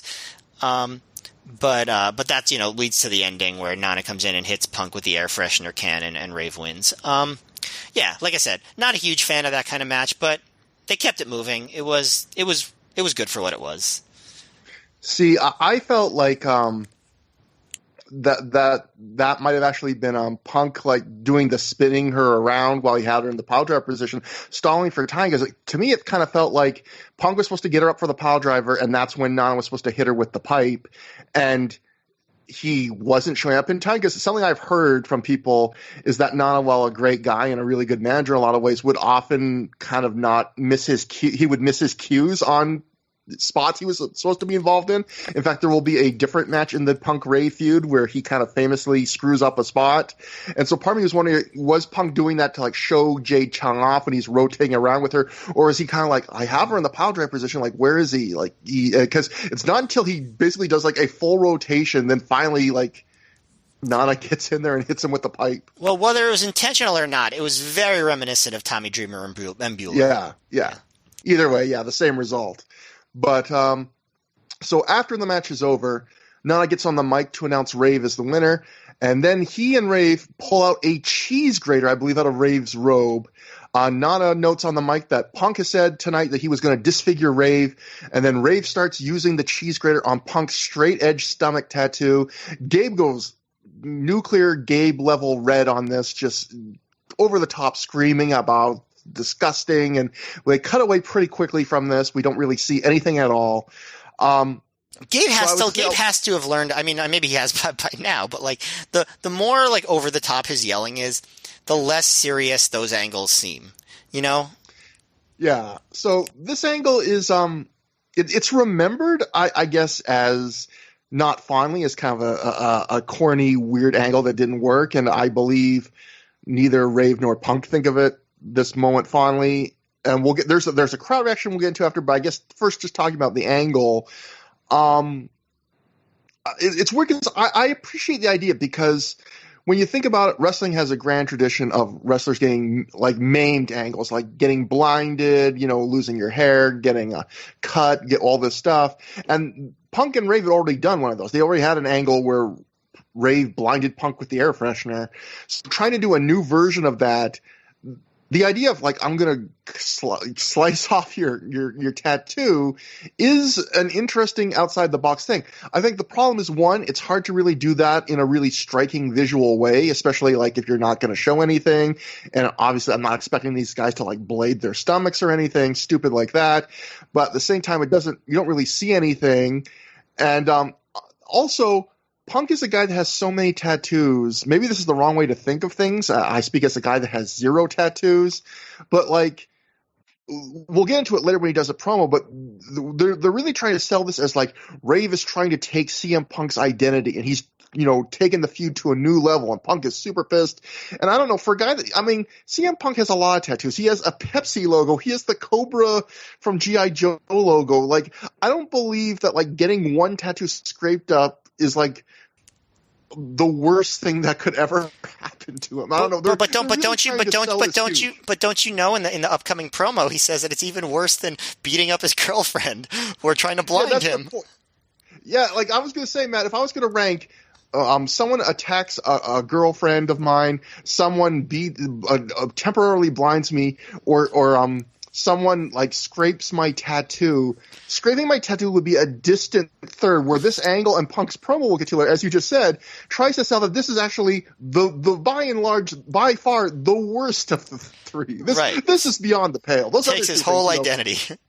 Yeah, and I would rather someone take my. I would rather somebody like, I don't know. I don't want to say steal my identity like in the literal sense, because I don't want anyone taking my social security number, but like taking something about me that makes me who I am, like, I don't know, my hair, and then somebody blinding me. I would rather the former than the latter. Yeah. So that brings us to what happened afterwards. Joe, I want your opinions on it, but I guess we should describe what happened first, because obviously you had I have some written reports from people, including one guy named Joe Gagne, about what happened live. So we'll get to this. And I'll just mention first off, this is something that did not make the DVD. So this is all from live reports and things like that. I think you'll understand why it didn't make the DVD once I talk about it. Well, first we'll go to The Observer. There was an incident on the April 2nd show in Asbury Park, New Jersey, where CM Punk went after a fan. It was after an angle where the Embassy, who they are trying to elevate from prelim comedy to serious heel status, tried to use a cheese grater to apparently slice off Punk's tattoo on his stomach. Apparently the angle didn't go over well because a lot of people didn't understand what was being done, plus it took a long time. Longtime regular fan Andrew Kessler, who can be heard making wise comments and heckling wrestlers on Ring of Honor DVDs, screamed at Punk as he left the ring, quote, "Are you bleeding yet? Then why should I care?" unquote. Punk looked at Kessler, who heckled back, and Punk jumped the rail to confront Kessler. That was no surprise. But it was when Punk shoved him down and started putting the boots to him while screaming, "Do you care now?" A sea of security guards were in there quickly. It's very strange, only because Punk is likely heard far worse on a regular basis out of the crowd. Others who saw it thought it might have been an angle. It wasn't. Only because they were surprised to see Punk get violent when the fan had done nothing but heckle. The general rule of thumb wrestlers go by is if a fan hops the rail, they are fair game. But if they're on the other side, no matter what they say, all you should do is yell back. Next, we go to a PW Insider live report from Chris R., who wrote that after the match was over, a fan of the audience yelled out something about not caring if Punk bled. Punk went out into the audience after the fan and attacked him until Ring of Honor officials broke it up. This is why I'm including his live report, because this is line I thought was interesting. Cameras got the whole thing, so it looks like part of an angle that Punk is going crazy because of the Embassy. And finally, we'll go to Joe Gagne's live report. Joe, at the time, you wrote, I'm stealing your own scoops, Joe. Joe wrote, "If this was legit, then Punk is an idiot. Yeah, I can understand and sympathize with wanting to punch some fans in the face, but you can't cross that line. And why would the guy get tossed? He was just being a pain in the ass. If it's an angle, and I've heard the guy is a trained wrestler, and the fan, quote-unquote, joins the Embassy, then it's even dumber. Have any of Ring of Honor's shoot angles ever gone anywhere productive ever?" And Joe, you also wrote in your live reports, and this also didn't make it to the DVD. Punk also trashed the entranceway in anger. Joe, what was this like live? Like, I mean, no one describes basically how severe this was. Do you remember, like, how physical did this get? Like, the report says put the boots to a fan. I didn't have a good view. I didn't see him like attack him. I just saw him like run in the stands and go after him and be swarmed by security. And like everyone in the area was talking like, "Oh, this must be another angle because this is the kind of thing Ring of Honor loves to do." A riot. It was a riot. Yeah, kind of was one man riot. Yeah, then Punk trashed the entranceway. We just thought it was probably another dumb shoot because Punk was, the rumors were there. He was in trunks at this time. He was close to getting signed by WWE. So why would you risk that by going after some moron fan. Like it. So yeah, we go like, oh, another shoot angle, but it wasn't, which is very, very strange.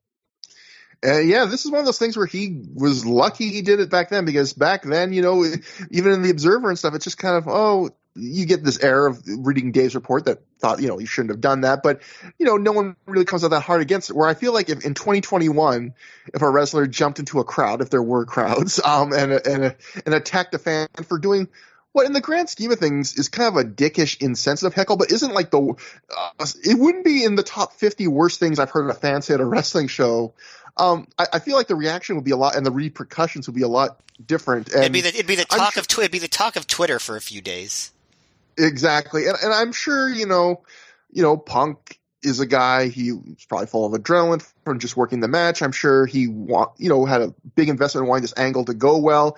I've heard people talk about this was a stressful time in his life because he was trying to on a diet and build muscle to try and get into WWE. And I don't know if this had happened yet, but around this time he breaks up with Tracy Brooks. Apparently it wasn't a great breakup from what I've heard or whatever on podcasts or whatever, just anecdotes. Who knows if that's true or not, but I can see, him being in a bad mood, but I don't think there's ever any justification for physically assaulting a fan for heckling, especially if it's not something that's really very personal at all.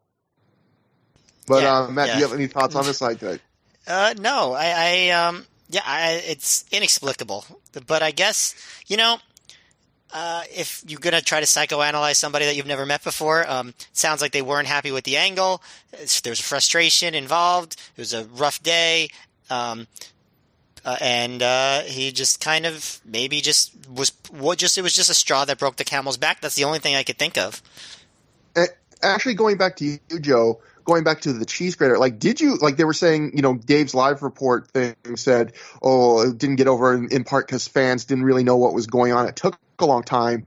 I'll note that on the DVD, they show very little of the cheese grater. It barely lasts anything before they cut away.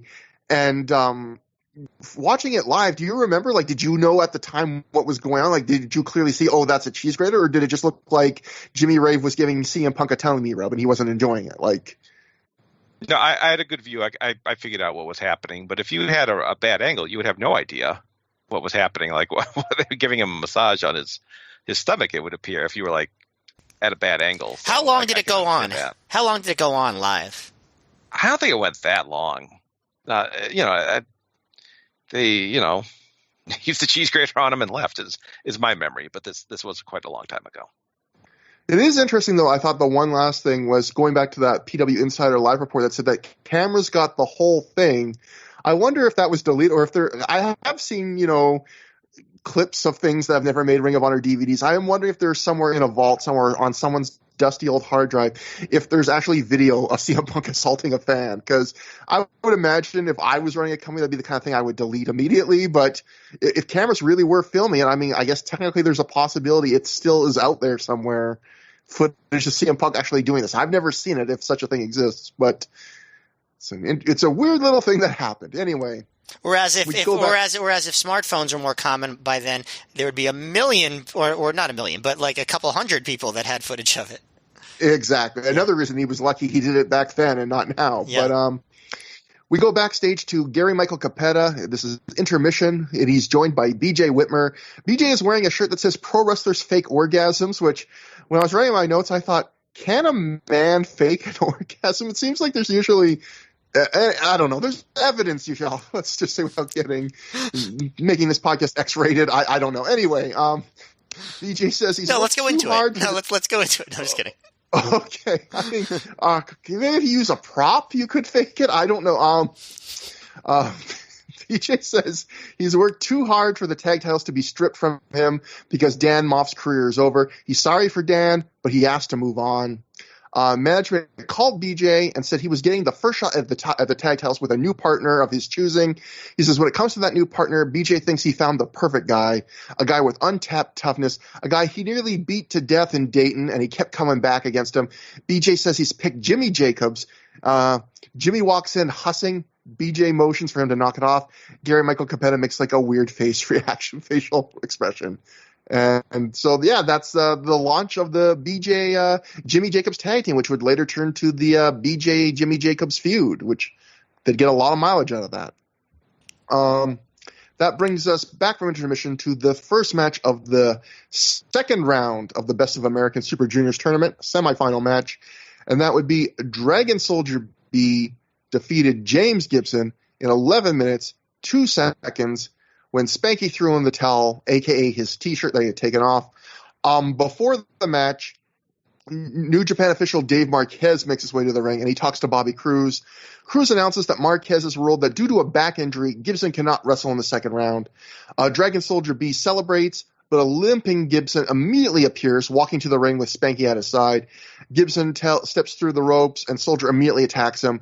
Gabe tells us that CM Punk has requested promo time, and they immediately cut to that as the match starts, which I think tells you exactly how much they Gabe felt about this match in Dragon Soldier B. I think he just wanted to stick it to Dragon Soldier B one more time. Yeah, so we then get a CM Punk backstage promo. We have giant bars that say censored that cover CM Punk's stomach. Punk cuts a furious promo saying that the difference between him and Rave is that Punk has beaten legends and he's done it on his own. Punk says he's going to cripple and maim Jimmy Rave, not just one or the other. Not because Rave attacked his girlfriend, not because Rave temporarily blinded him, but because he attacked his individuality and tried to steal his identity with a common household object. Punk welcomes Rave to the big time and says he has something in common now with people on death row because Rave now knows when he's going to die. It's the next show in Boston. Matt, we talked briefly already about the promo, but like again, I felt like it was Punk trying to do another promo on the level of the one he cut against Raven, where he talked about his dad being an alcoholic. But I did think the intensity was great, but the subject matter here, trying to sell that this was the worst thing that Rave has ever done to him, and you've tried to take my individuality away with a common household object.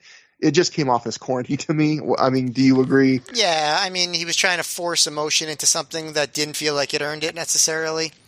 And, whenever you have a line like, you have something in common with all those inmates on death row, you know when you're going to die, like, you really need to earn something like that, and I don't think this feud, I mean, and I'm a fan of the Rave and Punk feud, but it didn't earn that yet. Yeah, but Matt, what did you think about the match itself? I mean, it's like, I didn't think it was bad because I liked James Gibson selling, and I just really enjoy watching that. Dragon Soldier B didn't add much. He did his submission over the ropes. He did a superplex. But he mostly was like, he felt like he was there to be someone that Gibson wouldn't quit against. Like that was where the attention was. At one point, Gabe says that Gibson's like an 80-year-old man because Gibson did a top rope leg drop and sells his back, when he does it before covering. And I was like, an 80-year-old man wouldn't even do a top rope leg drop. And then I'm like, well, you know what? Let's just wait 4 years and see what happens with Terry Funk because maybe. But at least up till now, I don't think an 80-year-old man has ever done a top rope leg drop. But like part of the story was that they keep saying that Paul Turner has to end the match. It's not responsible for him to let Gibson go because his back is hurting too much. The funny part to me was that they were saying it while Gibson was on offense at one point, and I was like, if I was Gibson and the referee just stopped the match while I was winning, and awarded it to my opponent, I'd be pretty mad, I think. But most of the time he wasn't winning. Like he would get these hope spots, and then Dragon Soldier B would beat on his back some more. And I did kind of like the move that Dragon Soldier B did at the end, where he did a hangman like backbreaker submission type thing when Spanky threw in the shirt / towel situation. I don't know. I didn't think Dragon Soldier B like ruined this match or anything. It was all about Gibson being in pain. I think the frustrating part wasn't the execution of the match. It was just that they had to work it like that because Dragon Soldier B was going over, and they couldn't just let Gibson get to the finals. That was the annoying part. But as far as like what it was, I thought it was fine. Honestly, I really didn't have a problem with it. So, Joe, I'm interested in getting your thoughts on the match, especially because one, it was edited, I presume, because we clearly didn't see all of this match. But two, this felt like the match where the crowd, like if the crowd was kind of politely disinterested in the first Dragon Soldier B match. This felt like the match where fans really turned on him.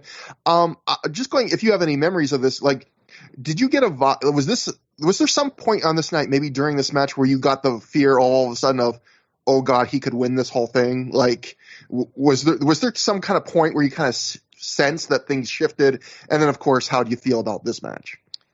I think the sense in the crowd was as long as Danielson went to the finals, we would be okay because we would get 3 good to great Brian Danielson matches. So, if this guy won, that's really weird, but whatever.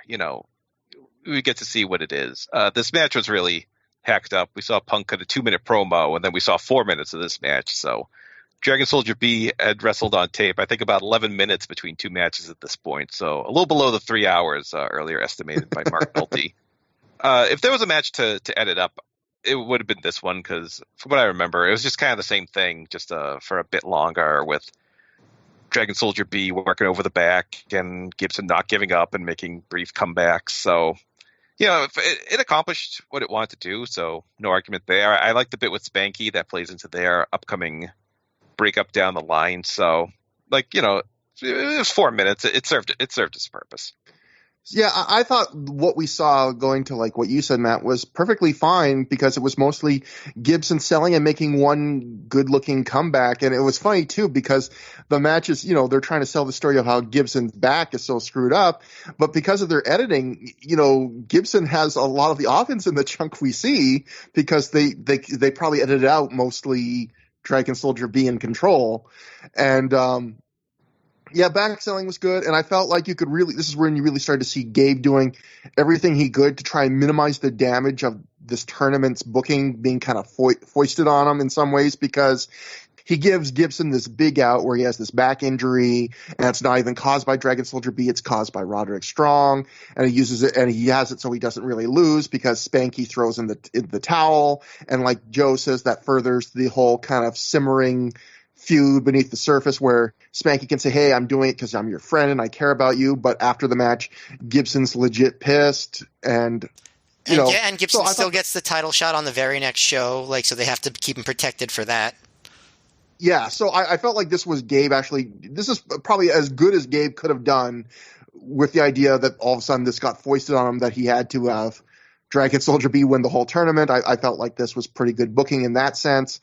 The action was just fine, but this was, if you listen to the crowd reactions, I feel like the storm clouds were gathering at this point for Dragon Soldier B for sure. So like I said, after the match, Spanky tries to help Gibson to his feet. He shoves Spanky away. Gibson's pissed, but Spanky says to him, like, I had to do it. I had to throw it in. A few people in the crowd chant, fuck him up, Jamie, fuck him up. But they eventually just shake hands. So yeah, they're continuing to slow burn on that. And that brings us to the second semifinal match in the Best of American Super Juniors tournament. Black Tiger defeated Bryan Danielson via pinfall in 14 minutes, 22 seconds. I thought this was another pretty darn good. I wouldn't put this on the level of Strong Gibson. I certainly wouldn't put on the level of Spanky Danielson. But probably my third favorite match so far on the show. And it was a match where, again, a lot of matches on the show, talented guys not really doing much of a story or injecting much of a feel of stakes or emotion into their matches, but just doing good work and stuff that looked good. Like, I felt like this match, it was just a lot of good back and forth action, a lot of hellacious kicking wars, and just they broke out lots of cool stuff you don't often see from them. Like, Danielson, for some reason, went suplex nuts in this match. He did a cravat suplex, which I've seen him do before, but he doesn't do it all the time. He then did an inverted suplex, and then later he did the friggin' Tully Blanchard slingshot suplex, which I can't recall him doing that often, which I thought was really cool. He does it more. He does it more like when he's the champion. I seem to remember him doing that move a little more, like in the following year. So this is probably an early example of something I've forgotten him doing. Well, that's a good catch. I thought, Black Tiger broke out the nice dive to the floor where he just kind of jumps from the turnbuckle to the floor and does kind of like the almost like the whoopee cushion West Coast Pop kind of ass dive. onto Danielson. Again, I felt like the Tiger suplex was kind of an anticlimactic finish in the context of how they were working this match. And going to what Joe said earlier about the fans were kind of hoping as long as Danielson was in it that they had hope. I think there's basically like you can hear some audible groans when Black Tiger wins. Like the realization, you can literally hear some fans realize like, fuck, we know what's happening now. Joe, what did you think about this match? And was that the moment when Danielson loses where you could just hear probably? I mean, I know for a fact you can hear in that crowd just a big deflation. Yeah, I remember it's just like they let the air out of 500 balloons at once. It was just like we were waiting for Krusty to show up at Camp Krusty, and we found out he wasn't coming. But as for the match itself, I like this a lot more than Tiger's first match. They had more time. They had an actual finishing stretch. And Danielson was clearly the crowd favorite, so it was a bit more heated. And, Black Tiger tried that. I don't know if he was going for a Rana or what on that dive, but he just bowled into Danielson on that. And I like Danielson. He used a sit-down splash at one point as a counter. But, yeah, Tiger wins, and everyone's just like, oh, no. That was kind of the feel in the building. Matt, what did you think about this? I mean, it's another two Bryan Danielson matches on one show I'll never complain about. Yeah, these guys did a really good job. I don't think everything completely like clicked in terms of like turning into something that was more than the sum of its parts for me. You know what I mean? But it was still very well done. I love watching Danielson. I really did enjoy Romero in this role. I enjoyed him more here than in other matches I'd seen him in so far in ROH up until this point. I enjoyed there was a moment where Danielson was going after Black Tiger's mask, and I tried to kind of like put in my own storyline where Danielson knew it was Romero, but he just wanted to prove it so he could see that it was a member of the Rottweilers and just go off on him. Like, I don't know if that's what he was going for, but it would make sense, right? There was in a lot of Danielson matches, there's something new. Like there was a move here where he did like this figure 4 head scissors and then pushed up with his hands simultaneously, and that's like another move that I don't remember him doing. Like you watch enough Danielson, and you're going to see so many things that he only does maybe once or twice in ROH because he's always trying things. And that's kind of what's fun about him. I also really like the near fall where Black Tiger escaped the Dragon Suplex and kicked Danielson in the head, and then he kept going for more kicks, and they have this kick and slap fight in the center of the ring, and then Danielson hits the roaring elbow and falls on top for 2.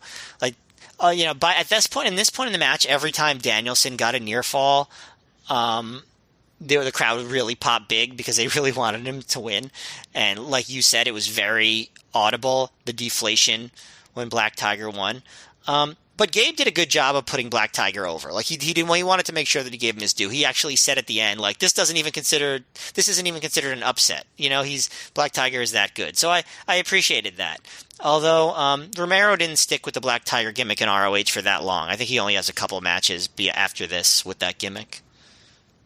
Yeah, and honestly, I think Romero in ROH is better served as Romero because his personality was trying to come out a little bit more, and I think it probably would have been harder for him to show that as Black Tiger, where you're just wearing the mask, and I don't think the value you get from the mask in America is as much as is worth that trade. But that brings us to a couple non-tournament matches now for the show. We get a Ring of Honor Tag Team Title #1 Contendership Scramble match. Generation Next of Jack Evans and Roderick Strong defeated Azrael and Dixie, Lacey's Angels of Deranged and Izzy, and the Ring Crew Express of Dunn and Marcos in 9 minutes, 53 seconds when Strong made Dixie submit to the Stronghold. Joe, I'm going to get you to give the first opinions of this match, but first I just want to say, so after all these shows where Dixie and Azrael didn't come out to music, they finally come out to music, and it's like a bad cover of My Sharona. What a letdown. All that. What are they going to do when they finally get to have their music back? When they finally feel they've earned it? It's My Sharona. Okay. Joe, what do you think about the match, though? I like this. I mean, you guys are seeing these on the regular. This was kind of a drop in for me. Maybe you're just sick to death of these, but I like this on the card. Like I said, like the no DQ match. This is a lot different from everything else on the card. I really liked Roddy and Jack as additions. Roddy just being a wrecking ball. I thought Jack fit in well, bumping like a madman. A bunch of moves, but it seemed the moves were hit fairly crisply and with a higher batting average than normal. There's some real brutal looking strikes and suplexes. And on commentary, I think Gabe made a note of Dixie's new gear, but he was just like wearing like hefty bags for pants, it looked like. So I don't really see that. And Gabe called Lacey the smartest businesswoman in wrestling. And Nolte chimed in, that's like being the toughest man in France. So bad digs at both women and France on Nolte there. Here goes Nolte again. Yep, here goes again. But I don't know where this ranks as a scramble. I enjoyed it, and it broke up the card nicely. Yeah, Matt and I have seen a lot of scrambles. I thought this was enjoyable. I think all the scrambles, most of them, I would say 90% of them, when you watch all of them, kind of fade together, and I would say this fades into them. And only if they're really a lot better than usual or a lot worse than usual do I really call them out. I think this is just a fun scramble. There's some sloppiness, like Izzy does a big moonsault drop kick that whiffs, and that's a spot he usually does. And, there's some sloppiness, but there's also some really cool spots, like Jack Evans does like a Shining Wizard kind of step up into a reverse Rana on Izzy, which I thought was a real cool way to do that move. Dixie puts Izzy in a camel clutch, and then Azrael comes off the top rope with a double flying foot stomp onto Izzy's head while he's in the camel clutch, which was really cool. I guess I should also mention that this match was scheduled to be Jack Evans wrestling as himself, because I guess they didn't want to telegraph that Strong would be eliminated in the first round. But then Strong comes out at the entrance to team with him and pull double duty and actually gets the win here. Allison Danger, like you mentioned, was at ringside with a pen and a notebook, I guess doing scouting for her whatever she's supposed to be doing. And Lacey's Angels debut as Lacey's Angels, in the sense of the gimmick was invented on the last show, but basically the gimmick just involves everyone wearing like dress shirts while they wrestle and stand at Lacey's dress shirts. This should have been the name of the the team. Matt, what do you think? I thought this was a decent, scramble, but my highlight was Gabe calling a Jack Evans dive a space flying tiger driver.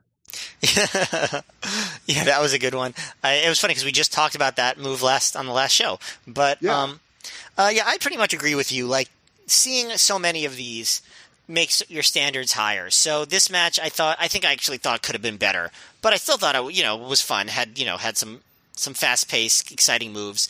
One thing I noticed is that Jack Evans kept landing on poor Dixie's legs. He did an ode to the Bulldogs, and he landed on Dixie's legs. And then later on, Roderick Strong scooped him up into one of those standing flip dives, and he again landed on Dixie's legs. And I was just like, Dixie's poor legs. It just sounds like the name of an album or something. But yeah, like you mentioned most of the cool moves. At one point, Izzy and Deranged do like a moonsault drop kick into a code red, which I thought was cool. He does. I'm looking through my notes. A lot of what I was going to say was a lot of what you were going to say. It was not as smooth as some scrambles, but still was very fast paced and entertaining. And I definitely agree that it was refreshing on this particular card. So I appreciated it being there. And that brings us to our next match, another non-tournament match. This was for the vacant Ring of Honor tag team titles because, of course, Dan Moff got horrifically injured in a car accident. His career's over. You can hear more about that on the previous episode. Spoiler, he did not actually get into a car accident. BJ Whitmer and Jimmy Jacobs defeat Jay Lethal and Samoa Joe in 20 minutes, 33 seconds when Whitmer pinned Lethal after a wrist clutch exploder off the top rope. Although, I guess he was standing on the second turnbuckle, but Lethal was standing on the top, so I don't know if you would call that a second or a top. But either way, they win the titles. I thought this was a good match. Not great. Again, probably in like the 3.25, 3.5 star range. Nothing. For the first 2/3, it was always decent, but I thought it was missing something. This was yet another match on the show, and maybe no match more on the show where I really felt it was kind of missing some kind of extra emotion or story to it. they did a bunch, but in the last third of this match, it was one of those things where they just worked so hard and did enough cool things that it kind of just was like, oh, you got me, match. I'm into this. Through sheer effort, I feel like a lot of matches on this show don't really have the intangibles, but they kind of just through sheer effort and good professional work entertain you anyway. And there was stuff in the last third of this match where BJ and Jimmy do the first time they ever do the Doomsday Device Rana, where BJ puts the guy on his shoulders and then Jimmy does the Rana off the top rope. I thought that was awesome. It kind of makes me wish, much like when Ode to the Bulldog first started happening, that they should have used that as the finish for this match rather than just toss it off for a random near fall. Joe takes an exploder from BJ Whitmer, and maybe it's just because of his weight, but it looks like a really serious, it looks like a simultaneously like a safe bump and also scary at the same time. At one point, Jimmy Jacobs does a senton, and Joe catches him mid senton and just tosses him over the top rope like a sack of garbage. And I thought that was just a really cool spot. You've heard of being interrupted mid sentence, but being interrupted mid senton, that's a new one. But I just felt yeah, it was good, but not great. But I also felt it was kind of weird because Jimmy Jacobs here is still playing very comedy, which is part of his character up to this point. But this is a big, tag title match. He's really doing kind of getting no sold by Samoa Joe. At the start of the match, when he gets a handshake from Joe, he sells that his hand is hurt from Joe, shaking it. And stuff like when Jimmy Jacobs plays face and peril in this match, which is usually a role he's really great at, I feel like the crowd's kind of dead for it because, Joe and Lethal aren't heels. No one's really a heel in this match. So it's kind of you're not feeling sympathy because you kind of also want to see Lethal and Joe do well too. But again, there was enough cool spots in the final third, and the match was never boring. So good match, not great, and we have new tag team champs. Matt, what did you think? I pretty much agree with you about the quality. Some of the details I have some disagreements with. I really like Jacobs in this match. I thought he did a really good job. I thought his execution was really good. I thought he was entertaining. I also like Lethal a lot here. It was actually Whitmer that I thought had kind of an off night with some of his timing wasn't perfect. I still thought that as a team, though, Jacobs and Whitmer were a lot more entertaining than Moff and Whitmer were almost in most regular tag team matches. Speaking of Moff, there were a couple of lines here that I want to note. First of all, at one point, Gabe at the beginning makes sure to note, he says, Dan Moff will be okay after his car accident, but his wrestling career is over. So I thought, oh, cool, he should just come back and do commentary and make fun appearances like Magnum TA did. Just bring him on back there. I think he'd time for a new member of the Rottweilers. Yeah, just show up. Why not? Just have him come and say hello when he feels better. It wasn't to be though. There was also another line with Moff where Gabe he goes. I would like to thank Dan Moff for his contributions to Dan Moff. He quickly corrects himself, but I wanted to bask in that moment because that was very funny. Because I mean, I've said this to you before, but I don't think there's a single person on earth that's contributed more to Dan Moff than Dan Moff. I think he's. Did you also?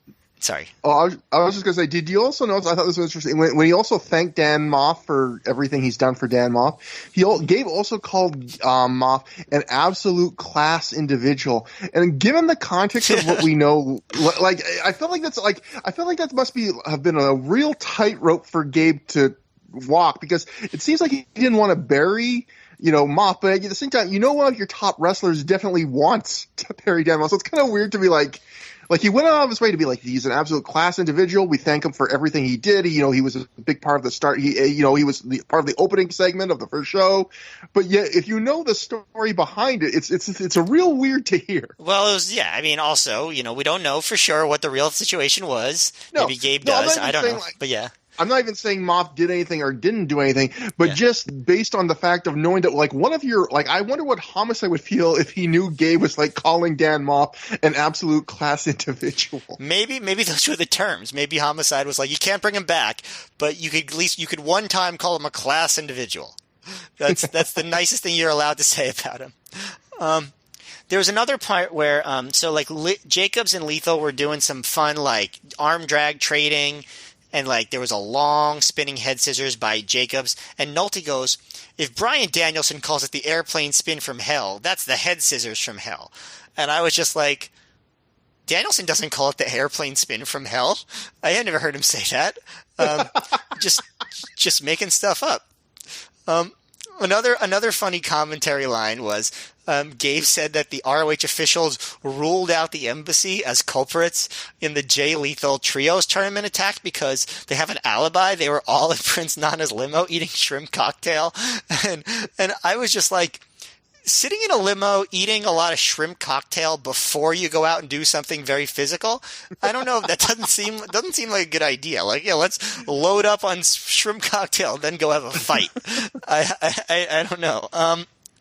But hey, it's a rock solid alibi. So at least we have that going for us. But with all that comedy out of the way, there was, I guess, like I said, I thought that I really enjoyed Jacobs and Lethal when they worked together. I enjoyed the final sequence. Whitmer just seemed off. Like, there was a moment where Jacobs, like, went to hot tag him in, and Whitmer, like, almost tripped over him, and Gabe tried to cover for him. Like, I'm not saying that was necessarily Whitmer's fault, but there was just I don't know, there was just something that seemed off about him. He seemed hesitant a few times. By the end, he got better, but there wasn't a ton of ring time for Whitmer compared to normal. Like, Jacobs did a lot of the work in the match, but like you said, the Doomsday Rana and Joe catching Jacobs, or Lethal, catching Jacobs on the senton were probably the two most impressive parts of the match, and I thought those were both really, really cool. I genuinely don't understand why, if Whitmer and Jacobs were going to win, why they didn't use the top rope Rana as the finish. I mean, the Doomsday Rana. That doesn't make any sense to me. I still don't understand it, but hey, whatever. I pretty much am on the same page as you as far as overall quality, though. It was a good match. Probably could have been better, but it was pretty good. Joe, what did you think? Yeah, I like this a lot as well. I like the dynamic of the match with the two stars and kind of the two junior partners, and I think Jacobs is a massive upgrade over Moff in terms of a tag team setting, at least with BJ Whitmer. He made a pretty ideal face and peril. He took a lot of cool offense, like the huge double flapjack. A couple rough spots, as stated, BJ almost falling over coming into the ring, but a lot of cool moments as well. And I do wish it felt like Jacobs didn't do anything to help them win, because Samoa Joe just kind of dove on him at the end, and that Joe was out of the match, and then BJ hit the top rope exploder for the win. I wish they had one on the Doomsday Rana, because it would have felt like Jacobs contributed to the win, and maybe that's a point going forward. I don't know, but I also know they talked about Jacobs, like, he's driven 12 hours to get to shows before. He did it tonight. I was like, I hope they get him a plane ticket from now on, that he's one of the tag team champions of the company. Especially for this show with the rain and all that, the weather, geez. Apparently, if that's true. Yeah, because that's a great point, Joe. That Gabe does say that for this match, Jimmy Jacobs drove 12 hours to work this show. So that's pretty nuts. Well, the last thing I forgot to mention I should bring up is there's only one tag title belt, because apparently at this point, Dan Moff hadn't returned the other tag title belt. So there's only one belt to crown the new tag team champs. I'm sure they could just ask him for it. He's a class act. Yeah, exactly. Class individuals, maybe he got dented in the car accident. I don't know. But that brings us to the semifinal for this show, the Best of American Super Juniors tournament final. Dragon Soldier B defeated Black Tiger in 12 minutes, 11 seconds. So before we talk about the match, I think now is when we can tell the whole story of the booking of this tournament. So I got a bunch of quotes here. Let's start off with the Wrestling Observer. Dave Meltzer wrote, talking about the show overall, he wrote, "It was a strong show overall, but the tournament final was the worst received match of the show, as everyone both wanted and expected Bryan Danielson versus James Gibson, and both were eliminated in the semis. The actual plan was for Gibson versus the new Black Tiger, Rocky Romero, and with one or the other going over. During the last week, New Japan, which had booking power over the tournament, must have signed Kendo Kashin and then changed their minds to put him over. There was a fight over it, with the feeling that Kashin, who does a lazy comedy style most of the time, wouldn't get over in Ring of Honor. Plus, the fans would be mad at anyone other than Gibson or Danielson winning, most likely. In the end, Simon and Inoki wouldn't budge. Pro Wrestling Torch actually got a quote from Gabe after the show, and they write, Sapolsky posted at they didn't get it directly. They got it from the Ring of Honor message board, which thank God they did, because that message board you cannot access it anymore. Anyway, the Torch wrote, Sapolsky posted at the Ring of Honor website that he made a mistake in handing over booking control of the Best of the Super Juniors tourney in Asbury Park to outsiders. He wrote, quote, I made a mistake with the show by handing over the book on the winners and losers, and I have learned from my mistake. I do apologize to the Ring of Honor faithful for that. However, I do strongly believe that you will all love this DVD when it comes out. Danielson versus Spanky alone makes it worthwhile, but there's lots of other great stuff on the show as well. Going back to the Observer on a live report, Dragon Soldier B beat Tiger in a match that was terrible, and the crowd had already decided not to like it before it got terrible. The bout went 12 minutes 11 seconds with fans chanting, "Don't come back" at Soldier. James Gibson ran out to apologize to the fans for the bullshit you just saw. Gibson said he wanted Ring of Honor versus New Japan Juniors feud, challenging Jushin Liger, Koji Kanemoto, Gato Jado, and others to face people like him, Samoa Joe, AJ Styles, Bryan Danielson, and Homicide. This was just something that Gibson asked to do on the spur of the moment and means nothing going forwards, as there are no plans for a Ring of Honor versus New Japan Juniors program. In fact, I did some more research into this. So first off, let's just say, before we go into our thoughts on the match, just to explain the booking, you know the result. I just gave it out. Fans shit on the entire match. They hated the result. Don't come back chants. Apparently, after the match, this did not make tape. James Gibson runs out and does what the Observer says. He gives this promo basically bearing the booking, saying, apologize, whatever. So listening to Jimmy Rave on an honorable mention, he actually talks about this night, and he says that Jamie Noble was so pissed about Dragon Soldier B's his performances that he had to be held back from running to the ring during this match. That like he actually wanted to interfere during the match as a shoot. Apparently, I don't know what his plan was, but apparently him running out afterwards, that sounds like it was just like the least they could get him to settle for. Maybe, I don't know. He would pretend he was in Dragon Soldier B's corner and throw in the towel for him. But so apparently Ring of Honor was happy Gibson did this, because they wrote on a Ring of Honor website newswire afterwards, Gibson proved his heart and soul belonged to Ring of Honor with his impromptu speech last Saturday after Dragon Soldier B won the Best of American Super Juniors tournament. Gibson is emerging as a leader in the Ring of Honor locker room. So going through all of this, I guess we should talk about the booking. I want to say one thing first before I get your guys' thoughts to kind of end, because I think this booking is even worse when you think about it. It's like the Japanese or Russian nesting doll of bad booking, because you think about it this way. Level one is this was a tournament that was promised as being 8 Americans, and they gave you a person that wasn't American. So that's level one. Level two is it's a non-American that the fans don't like. Level 3 is that guy goes on to win the entire tournament in a series of matches that aren't particularly horrible but aren't particularly good. Now, level 4 is the whole conceit of the tournament is the guy that wins it is supposed to earn a shot into the Best of the Super Juniors tournament in Japan. Folks, I can tell you, Kendo Kashin, Dragon Soldier B, whatever you want to call him, does not wrestle in the Best of the Super Juniors tournament this year. In fact, you would say, oh, well, Trevor, maybe he got injured. No, he wrestles on that tour in heavyweight non-tournament matches. In fact, he wrestles in New Japan as a heavyweight. He wrestles in the G1 Climax that year. So, okay, you'll say, all right, Trevor, that all sounds horrible, but at least it was still, even if he didn't use it, no one else in this tournament got a spot. You know what? Black Tiger 4, Rocky Romero, made it to the Best of the Super Juniors. So the guy that loses in this match for this prize gets the prize anyway. The guy that wins this match and gets the prize doesn't get the prize. He just, whatever, don't want it.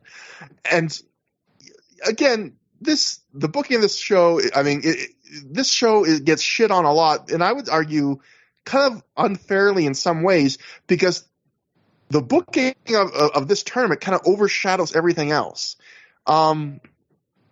Joe, how disappointed was the crowd, when this happened? Do you have any memories about this? Yeah, crowd was having none of the. I don't care. They could have had like a Spanky Bryan Danielson level match, and crowd was not having any of it. But the way they structured this match was incredible because you had to know the fans would not be happy with this. But then they go into a match that has a stupid ref bump and also this really bizarre comedy spot where Dragon Soldier B is doing all these rolling cradles and gets dizzy and tries to roll up the ref.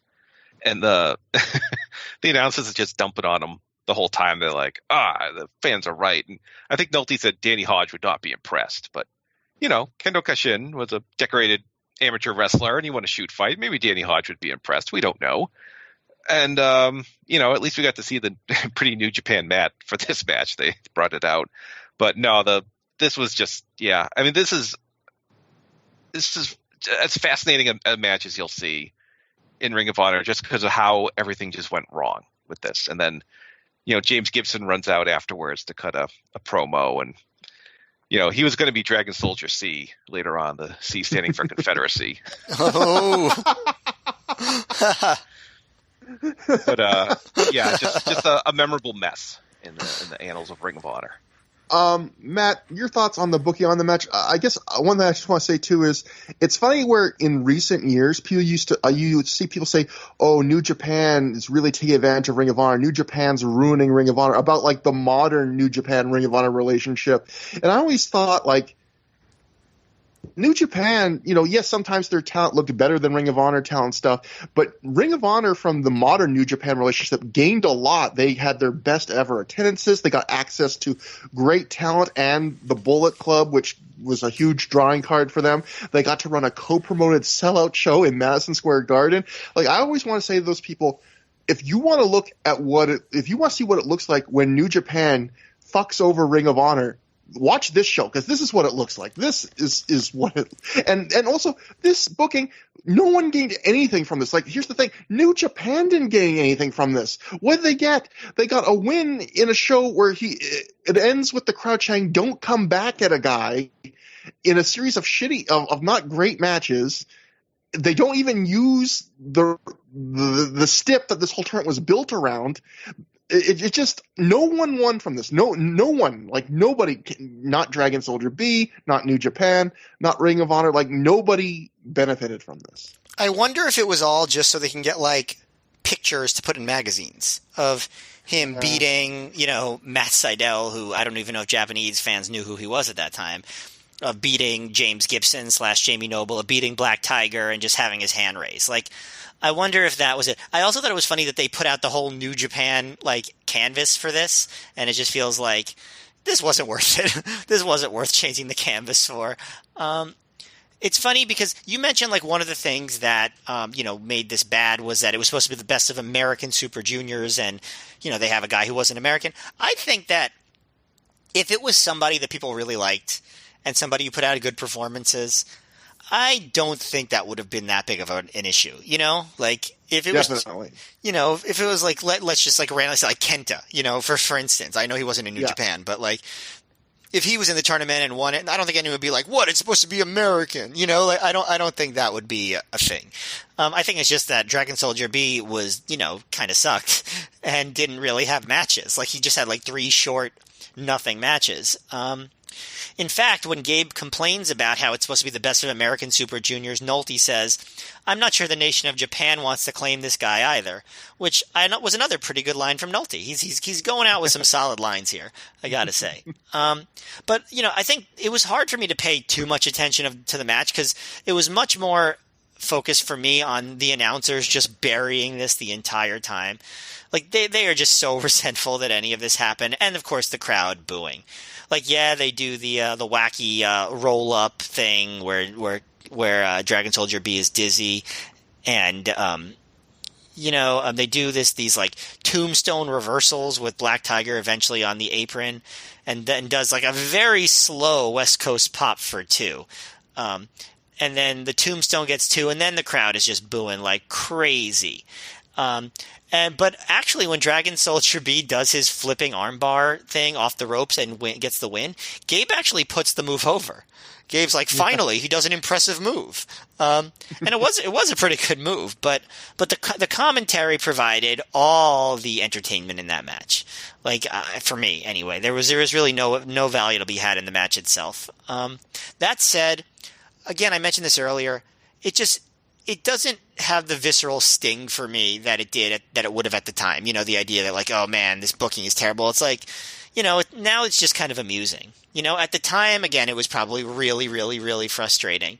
But as it is now, it's just like, wow, this booking was silly. That's kind of funny, Yeah. I would say, like, it's funny. I think the dirty little secret to this tournament is I wouldn't like the report Dave got in the Observer says this match was terrible. Maybe this match was clearly edited, so maybe it was terrible live. I don't think it was again, I think it was just a very average match where Dragon Soldier B was giving very little effort. Just nothing much to it. There was just nothing much to it. That's all. Yeah. None of his matches are bad. They're just, at least in the edited forms, it's a guy who's clearly is not giving a ton of effort, kind of letting other guys do stuff around him. He's doing some cheating, and then they go to finishes, and it's the booking is what's sinking everything. And but the story of this match is how much the crowd is shitting on it the whole way. It's rare you will ever see in Ring of Honor, maybe ever, at least in the Sapolsky era, the fans shit on something this bad. I mean, I guess you could say stuff like the ICP stuff, or Conan when they made early appearances, but those were all edited off the shows they appeared on. They ended up coming out later on a special uncensored like odds and ends DVD. This is like on a main show, something that they couldn't edit away, even though they completely edited off all the like post and pre-match and the entrances for this. But it's rare you see like a major thing like this get this much shit from the crowd, just completely hating it. And it's funny because like even Gabe shitting on it, like in the earlier matches he was on commentary, he was like, oh, Dragon Soldier B, he's cheating. That's how he's kind of shitting on him, like in a kayfabe way. In this match he outright says like Ring of Honor fans expect a top-notch effort and Dragon Soldier B isn't putting in a good effort. Like he basically calls him lazy. And I mean, I can't argue with that either. And it's funny, Matt, I guess the thing I want to ask you, and Joe, you can chime in if you have any thoughts too, is do you think this is the reason we got way more, like, shortly after this, we start seeing Ring of Honor work with Noah and with Dragon Gate, and those would be very fruitful partnerships that would last for a long time. Do you feel like that was kind of a result? I mean, I have no insider knowledge. I wonder if that was a result of this. Like, in other words, if this tournament had been a success, would have Ring of Honor gone deeper into a New Japan relationship? Would have that been open for even? Like, yeah, I think it's kind of two different questions because, like, I do think they probably stopped working with New Japan because this didn't go well, but that doesn't automatically mean they would have gone to Noah. I think what it did do probably was it made sure that when they were working with Noah and Dragon Gate, they were like probably doing their due diligence to make sure, okay, we're going to get the good stuff when we work with them. Because they did. They got match of the year quality matches from, lots of guys from both of those promotions over the next couple of years. And that definitely wasn't the case with their previous forays into working with Japanese companies. So I think that maybe it had a big influence on the quality control aspect of, it's like we're gonna get Noah stars, we're gonna get Kenta Kobashi, we're gonna get Kenta, and Kenta's gonna work a main event level match for us, and he's gonna really care. And as opposed to, when we get these Dragon Gate guys, they're gonna come in and they're gonna go absolutely balls out, as opposed to taking the weekend off for their American tour. Like, I think from here on out, pretty much all the Japanese guys you see are coming in. They're taking it really, really seriously. And obviously that was not the case with Dragon Soldier B, and it wasn't really the case with the All Japan guys that had come for the final battle in 2003 either.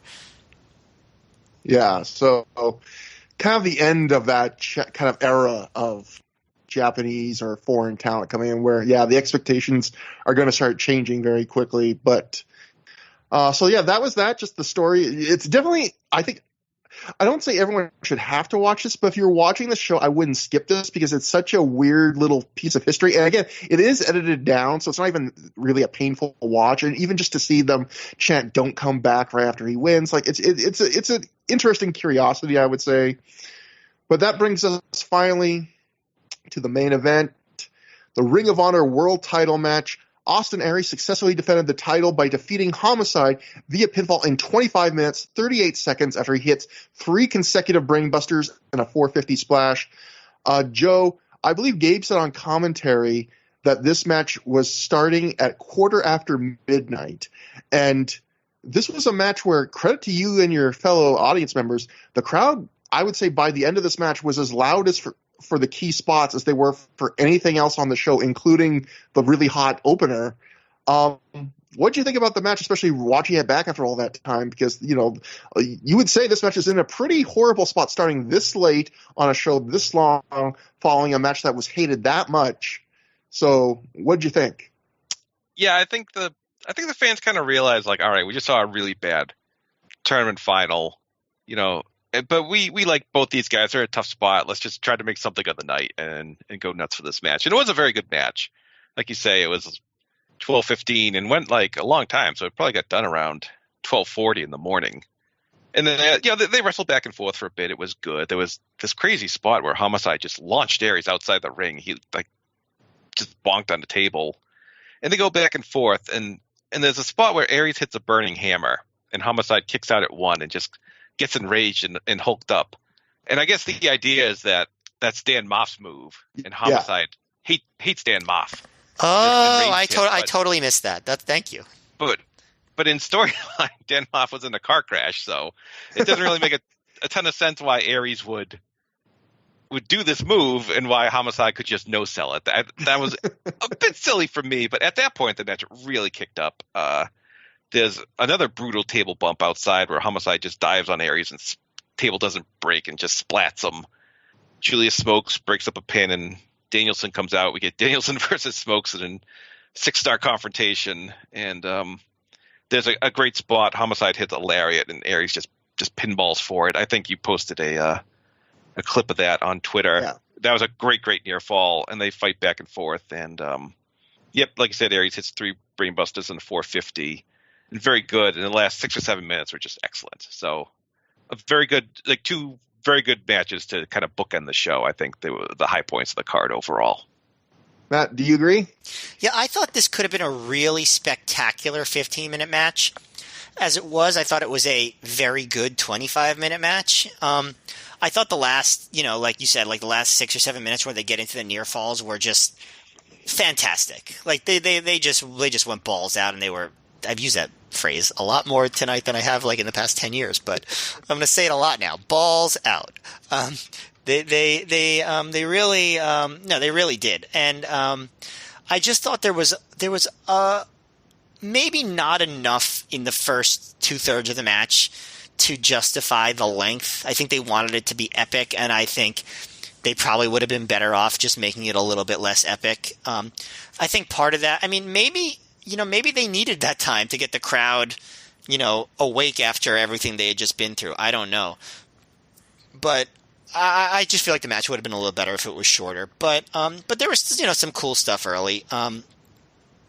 At one point when Homicide backdropped Aries over the top and he landed on the table, Homicide seemed like really pissed off. And I think what happened was Homicide probably thought the table broke too early, and then he went outside and realized that it hadn't. So I think that was probably what happened. But like you said, that there were some cool moves. A lot of it was Aries having the advantage in the ring, and then Homicide taking over when they go outside. There's a lot of that stuff. At one point, Aries had Homicide up in this torture rack, and he dropped down into a backbreaker. It almost reminded me of that move by Abyss. You know what I'm talking about? Where he drops down? That was the I don't know who else does that move, but that's who I thought of first when I saw it. The burning hammer that Aries did, thank you for pointing that out, Joe, that it was supposed to be a Dan Moff reference, because I didn't get that at all. But also, it wasn't really much of a burning hammer. It was like almost, it felt more like an upside down Death Valley driver to me. He didn't really like lift him up and drop him the way you do in a burning hammer, but Gabe did call it out. But yeah, like you said, when Homicide popped up and then Gabe said he has that kill mode in his eyes, although I'll be honest, his eyes look kind of the same to me. But I got the point. Like, Homicide was all fired up. He hulked up, basically. He did the tope onto the table. The table didn't break. They're doing that's when they really start doing the dueling chants. I really like Danielson's appearance, though. Like, he was on fire. Like, he was just so aggressively attacking Smokes and, like, just emoting with his face. I really actually thought that added to the match a lot. Because then after that, they really stepped it up. They top rope. Aries went back up. Homicide got the top rope ace crusher. Then they did, the lariat that you were talking about, and the crowd definitely bought that near fall. Then Homicide rolled after the 450, went for another cop killer. Aries escapes and then does the 3 brainbusters. I think probably the moment, like you said, was when they did the when Homicide kicked out at 1 from the quote burning hammer. The match really came alive for me, and it became a really excellent match. Before that, I thought it was ranged from good to just okay. There were moments that were kind of slow for me, but overall, I thought it was very good and a good way to end the show. I like this match more than you. I would say it was my second favorite match of the show, other than the opener. But I would also say, again, right below great. Like, I would put very slightly above Strong and Gibson, another like 3 3/4 star match. I would say this is yet another match on this show. And Aries has a lot of these matches at this point for me where it's kind of missing something. Like, it doesn't have the story. It doesn't have like a great, like, really like interesting psychology. It doesn't really even have amazing emotion, but he just worked so hard that I end up enjoying it despite it lacking those things. I felt like you guys said, that they really did try and make this match they wrestled this like it was a major main event, for better and for worse, which I think, Matt, you were kind of going to, because, for example, you would think after a show this long with the crowd being kind of burnt out and pissed off, you wouldn't start a match. You would go, let's just hit them with 15 minutes of really quick stuff and all killer, no filler. Instead, they wrestle this like they have all the time in the world, and they start out with they do a 25-minute match that starts out with like 5 minutes of very basic mat work. But at the same time, I enjoyed the mat work, but I can see, like, I am shocked the crowd got into this match as much as they did by the end, because they wrestled like the opening part of this match very slow and deliberately, and I could have just as easily seen this crowd being like, we're already tired, fuck you guys, this is boring, we're just checking out. But they didn't. They when the match picked up, they were right there with it. They did a bunch of things that you don't usually see from them, like you mentioned, Matt, the kind of Abyss style backbreaker from Aries. Aries is in a tree of woe, and he kind of sits up out of it and hits a stunner out of that position. Homicide does like the Randy Orton leg drape DDT, but he uses the top rope instead of the middle rope. Obviously the crazy burning hammer spot, the two big table spots with the tope on Conhilo on the table, the Ring of Honor tables that don't seem to ever break, unfortunately, for those guys. And yeah, I also liked, Joe, you mentioned that I posted that clip on Twitter of Austin Aries taking the big flip bump for the lariat, and I said, Aries was an underrated bumper. And it's funny because I got a lot of people, including his former stablemate in the Resilience, Eric Stevens, saying, yeah, when he felt like it. So, I mean, I will say a lot of wrestlers, when you praise Austin Aries, are not – they don't, Austin Aries has a lot of people that don't like him personally. I will say the advantage of being a fan is I don't have bad memories of Austin Aries. I just have good match memories, so I can kind of easily separate it, but I can understand if you had to work with him from all the stories that maybe you're It's not as fun to watch him wrestle a match. The thing I really didn't like about this match, though, was one of the key spots is Aries actually hits two 450s in this match. One's the finish, but the first one isn't, and it isn't because Julius Smokes pulls out Aries during the cover. And Julius Smokes, a lot of people in Ring of Honor have done this, but Julius Smokes is like the biggest offender of this. He makes no effort to hide this from the ref. He pulls the guy out mid to 3 count. The ref is clearly seeing it, and then he hits Austin Aries. Like, as the referee is watching, like, he gives the ref no deniability. Like, he just has to ignore it. Because this is an ROH problem going back a long time, like these inconsistent rules. Yeah, and I feel like there was the time we talked about where Ricky Steamboat was telling them in 2004 at some point, like, you got to do better to give the rest more credibility. And it felt like for a few shows we noticed that they were trying harder, and it felt like they immediately have, like, gone back on that. Because, like, Smokes here, he doesn't care if the ref sees, and they're making zero effort. And I feel like it's such a key spot in the match because it's a spot that must have been pre-planned, because immediately after that, that's when Danielson comes out to chase Smokes away. The fact that you couldn't come up with any slightly imaginative way to hide what Smokes was doing, like, there's just zero imagination in that. But overall, I still thought very good match. And credit to that crowd for still being loud for it at the end after what must have been like a long, not always enjoyable night. I think you and I have liked that match pretty equally. I think our difference is that I like the Gibson Strong match more. But I think I pretty much feel the same way you do about that match. And also, like mentioned, it was funny. They were still wrestling on the special light blue and yellow New Japan canvas they had on for the previous match, because they apparently, according to people there, they just didn't want to go to the trouble of switching canvases back for one match. So New Japan presents Austin Aries versus Homicide, I guess. After the match, Homicide, Aries wants to shake Homicide's hand. He wanted to shake it before the start of the match, which is kind of an interesting thing because Aries is supposed to be kind of a heel, but Homicide just spit in Aries' hand.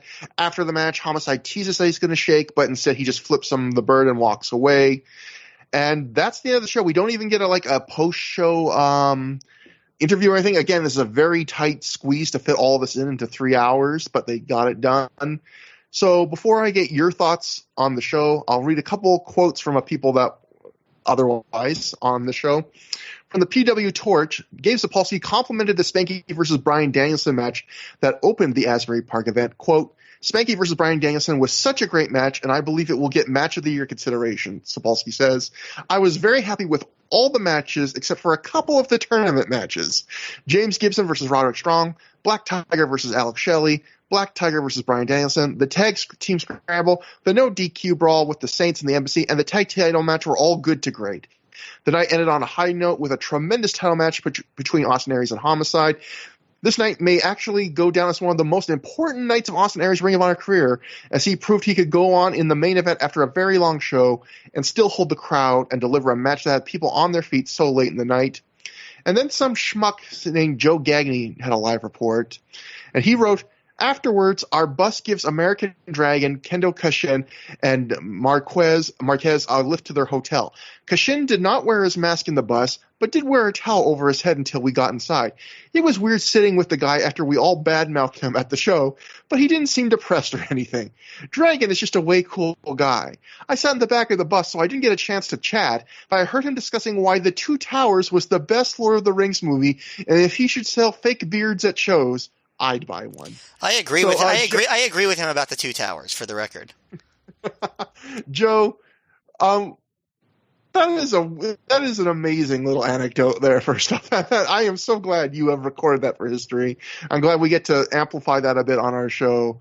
Joe, since you're the guest, I think you should say first, what did you think about the show watching it back? And at the time, considering that for you it was like a special event to go on a bus trip on WrestleMania weekend, like, did you feel in the bus on the way home listening to Danielson talk about The Two Towers, like, did you feel like it was, like, did you regret this, or did you feel like, that was still worth going out on the bus trip for this show?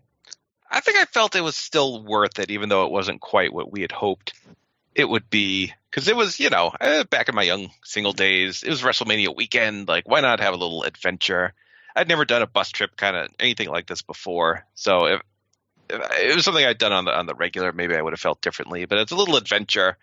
I was content overall with the quality of the show. And looking back now, the crux of the show was built around is ultimately seen as a failure just because of who won and the repercussions of that or lack thereof. But I think this is still a strong show. There's a lot of good wrestling on this show, and even the stuff that's not technically good is kind of weirdly fascinating in its own way. But there's a lot of good. We've talked about the different styles of wrestling, and believe me, if you like wrestling, this show is wall to wall wrestling. There's hardly any downtime whatsoever. So yeah, I would.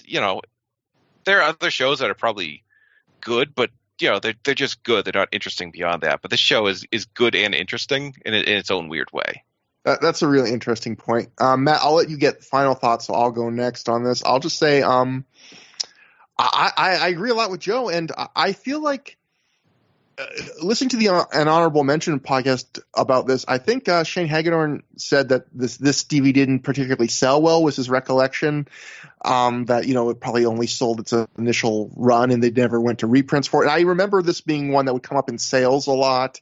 I feel like this wasn't one I saw a lot of people talk about or stuff, and it's kind of remembered in a negative light. But yeah, like going to what Joe said, looking back, apart from the Dragon Soldier B matches, this is kind of wall-to-wall good to wrestling with one great match and a couple that I think are close to great. And I feel like this is a show that kind of gets underrated because of the specter of the booking. It's almost like, imagine if you had a movie and it was a really good movie, maybe not the greatest movie you've ever seen, but a pretty darn good movie, except for a chase scene in the middle. Now imagine the chase scene in the middle is 20 minutes long, and now imagine the movie is called Best Chase Scene You've Ever Seen. And I feel like that's the problem the show had, is the show is called, Best of American Super Juniors. The one thing that was horrible on the show is what the show is built around, named after, was hyped for.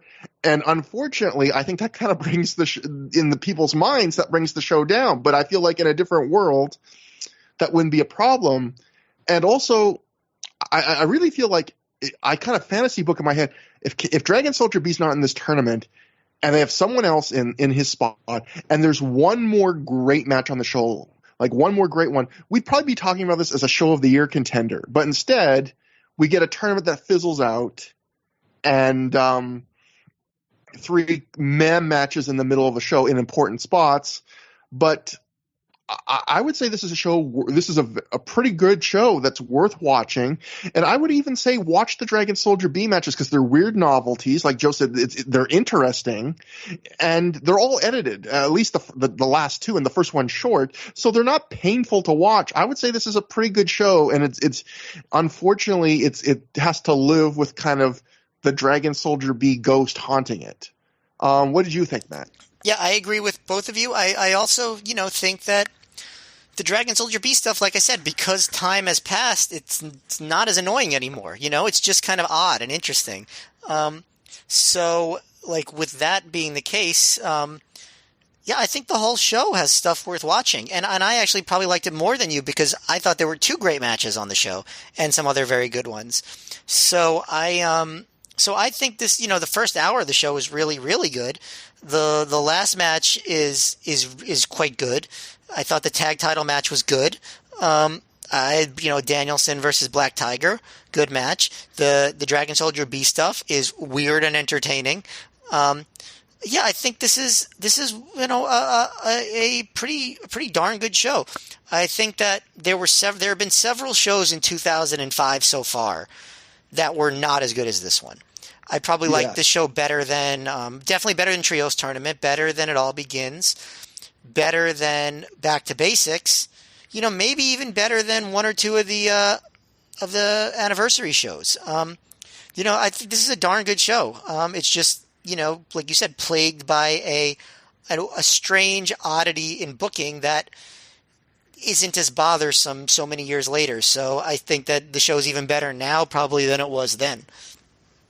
Yeah, and so I'm glad we got to do this review. That we eventually got to it. I'm glad that hopefully some people give it a shot because there's some really good wrestling on this show. And it's a super interesting show. Like, no matter how you slice it, it's just like an interesting, novel, memorable event. If you're like into the history of Indies or Ring of Honor or whatever, there is literally no Ring of Honor show like this show. Yes. And there probably never will be again. So that brings us to the end of our show. So for plugs, if you want to get in contact with us, we have an email at through-the-years@gmail.com. That's THROH. You can get in contact with me or Matt on Twitter. I'm at Trevor Dame on Twitter. Matt's at MayorMGF. We have a forum post on the Pro Wrestling Only forum in the plug section if you want to send a line there. Joe, what do you I always run down your shows at the start, but do you have anything specific you'd like to plug or your social media? Yes, you can follow me on Twitter at Joe Gagne, Gagne for the last name. And the 5-Star Match Game is my main project right now. It's the Pro Wrestling Trivia Quiz Show. We've had our 20th episode is actually coming out this Wednesday. And we do kind of a look at – it's a little different. We do February wrestling, so that would be Super Brawl and some of those early No Way Outs, so kind of a biathlon of wrestling trivia. We've had Matt and Trevor on a bunch. If you wish to hear Trevor struggle mightily, this is the show for you. But one of my favorite bits of feedback, someone said, the Starcade episode, David Bixenspan was a guest. Someone said, has there been a bigger upgrade than Dame to Bix? But someone said, I'd rather listen to Trevor Dame than Bix, even if Dame is a sinkhole of knowledge. So you have your defenders. Yes. That's a great defender, Joe. Thank you so much for bringing that up on the air. Let's just say that if I'm ever on your show again, I have some plans. But can we change the name of our podcast to A Sinkhole of Knowledge? God, it's a good subtitle, yeah. Well, a title that's only slightly better than that will be the show we are reviewing next time on Through the Years, because that's called Stalemate. Because what's more appetizing from an entertainment standpoint than a stalemate? You might as well just call it Ring of Honor Kissing Your Sister. But that actually, the show on paper sounds pretty good. You got Aries versus Jamie Noble. You've got Danielson versus Homicide in the fourth of their best of 5. I'm sure it will be better than the title indicates. But until next time, have a good time. Have a great time.